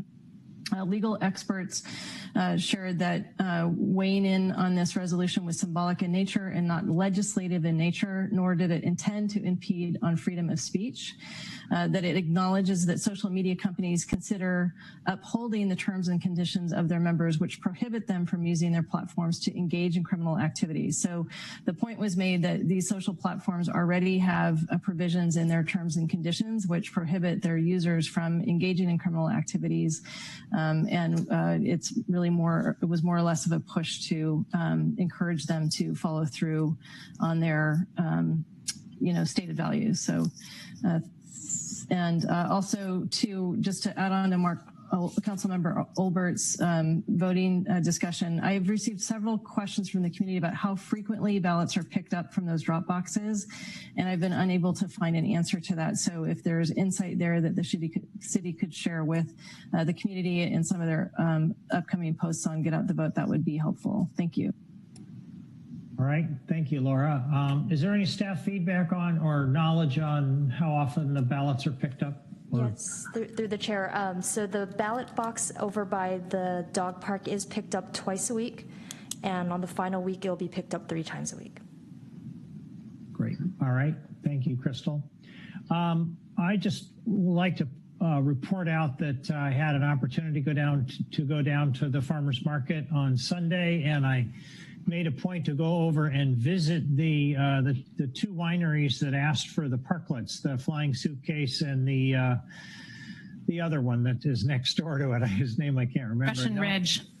Thank you, Laura. Russian Ridge, and no, I did not have any wine at those 2 locations, but I did speak with the managers and the representative, or the owners and the representatives, the owners, and they are very happy that the council expanded the parklets to their area of town. Okay, so I think, Mark, we were going to come back to Mark for your agenda setting item.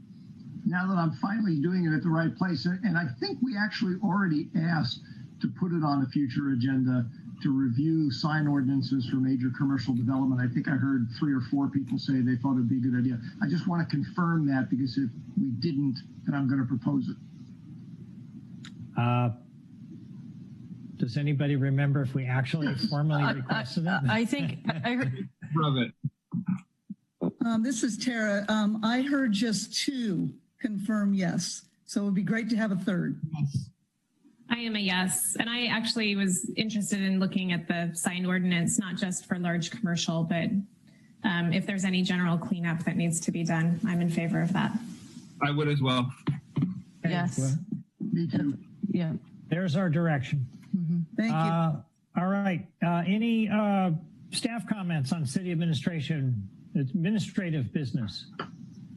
Yes, Mr. Mayor, just a little bit more on the election.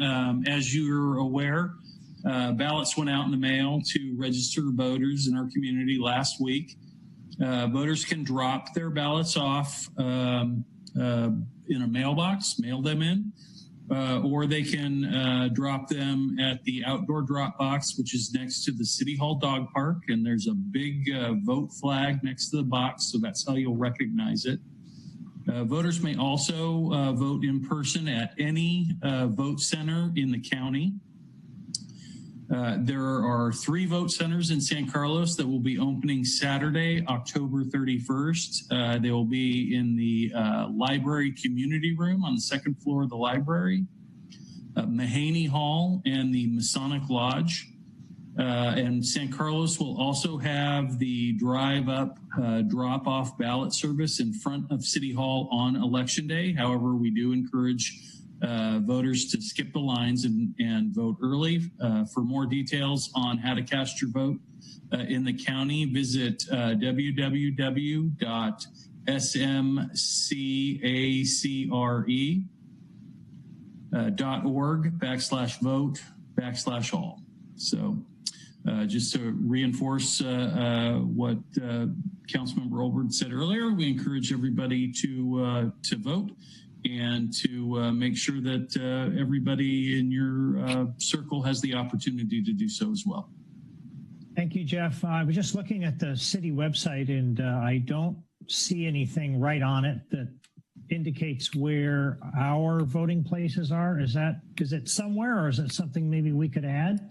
It should be actually on the front page under news and under news. and I also see in the elections. open. I just needed to scroll over. Got it.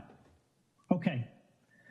All right. I don't see any other hands raised. I think we've gotten through everything. We're at item 10, adjournment. I think this may be the earliest we've ended a Zoom meeting in a long time. Good night, everybody. This meeting is adjourned. Good night. Thank you. Good night.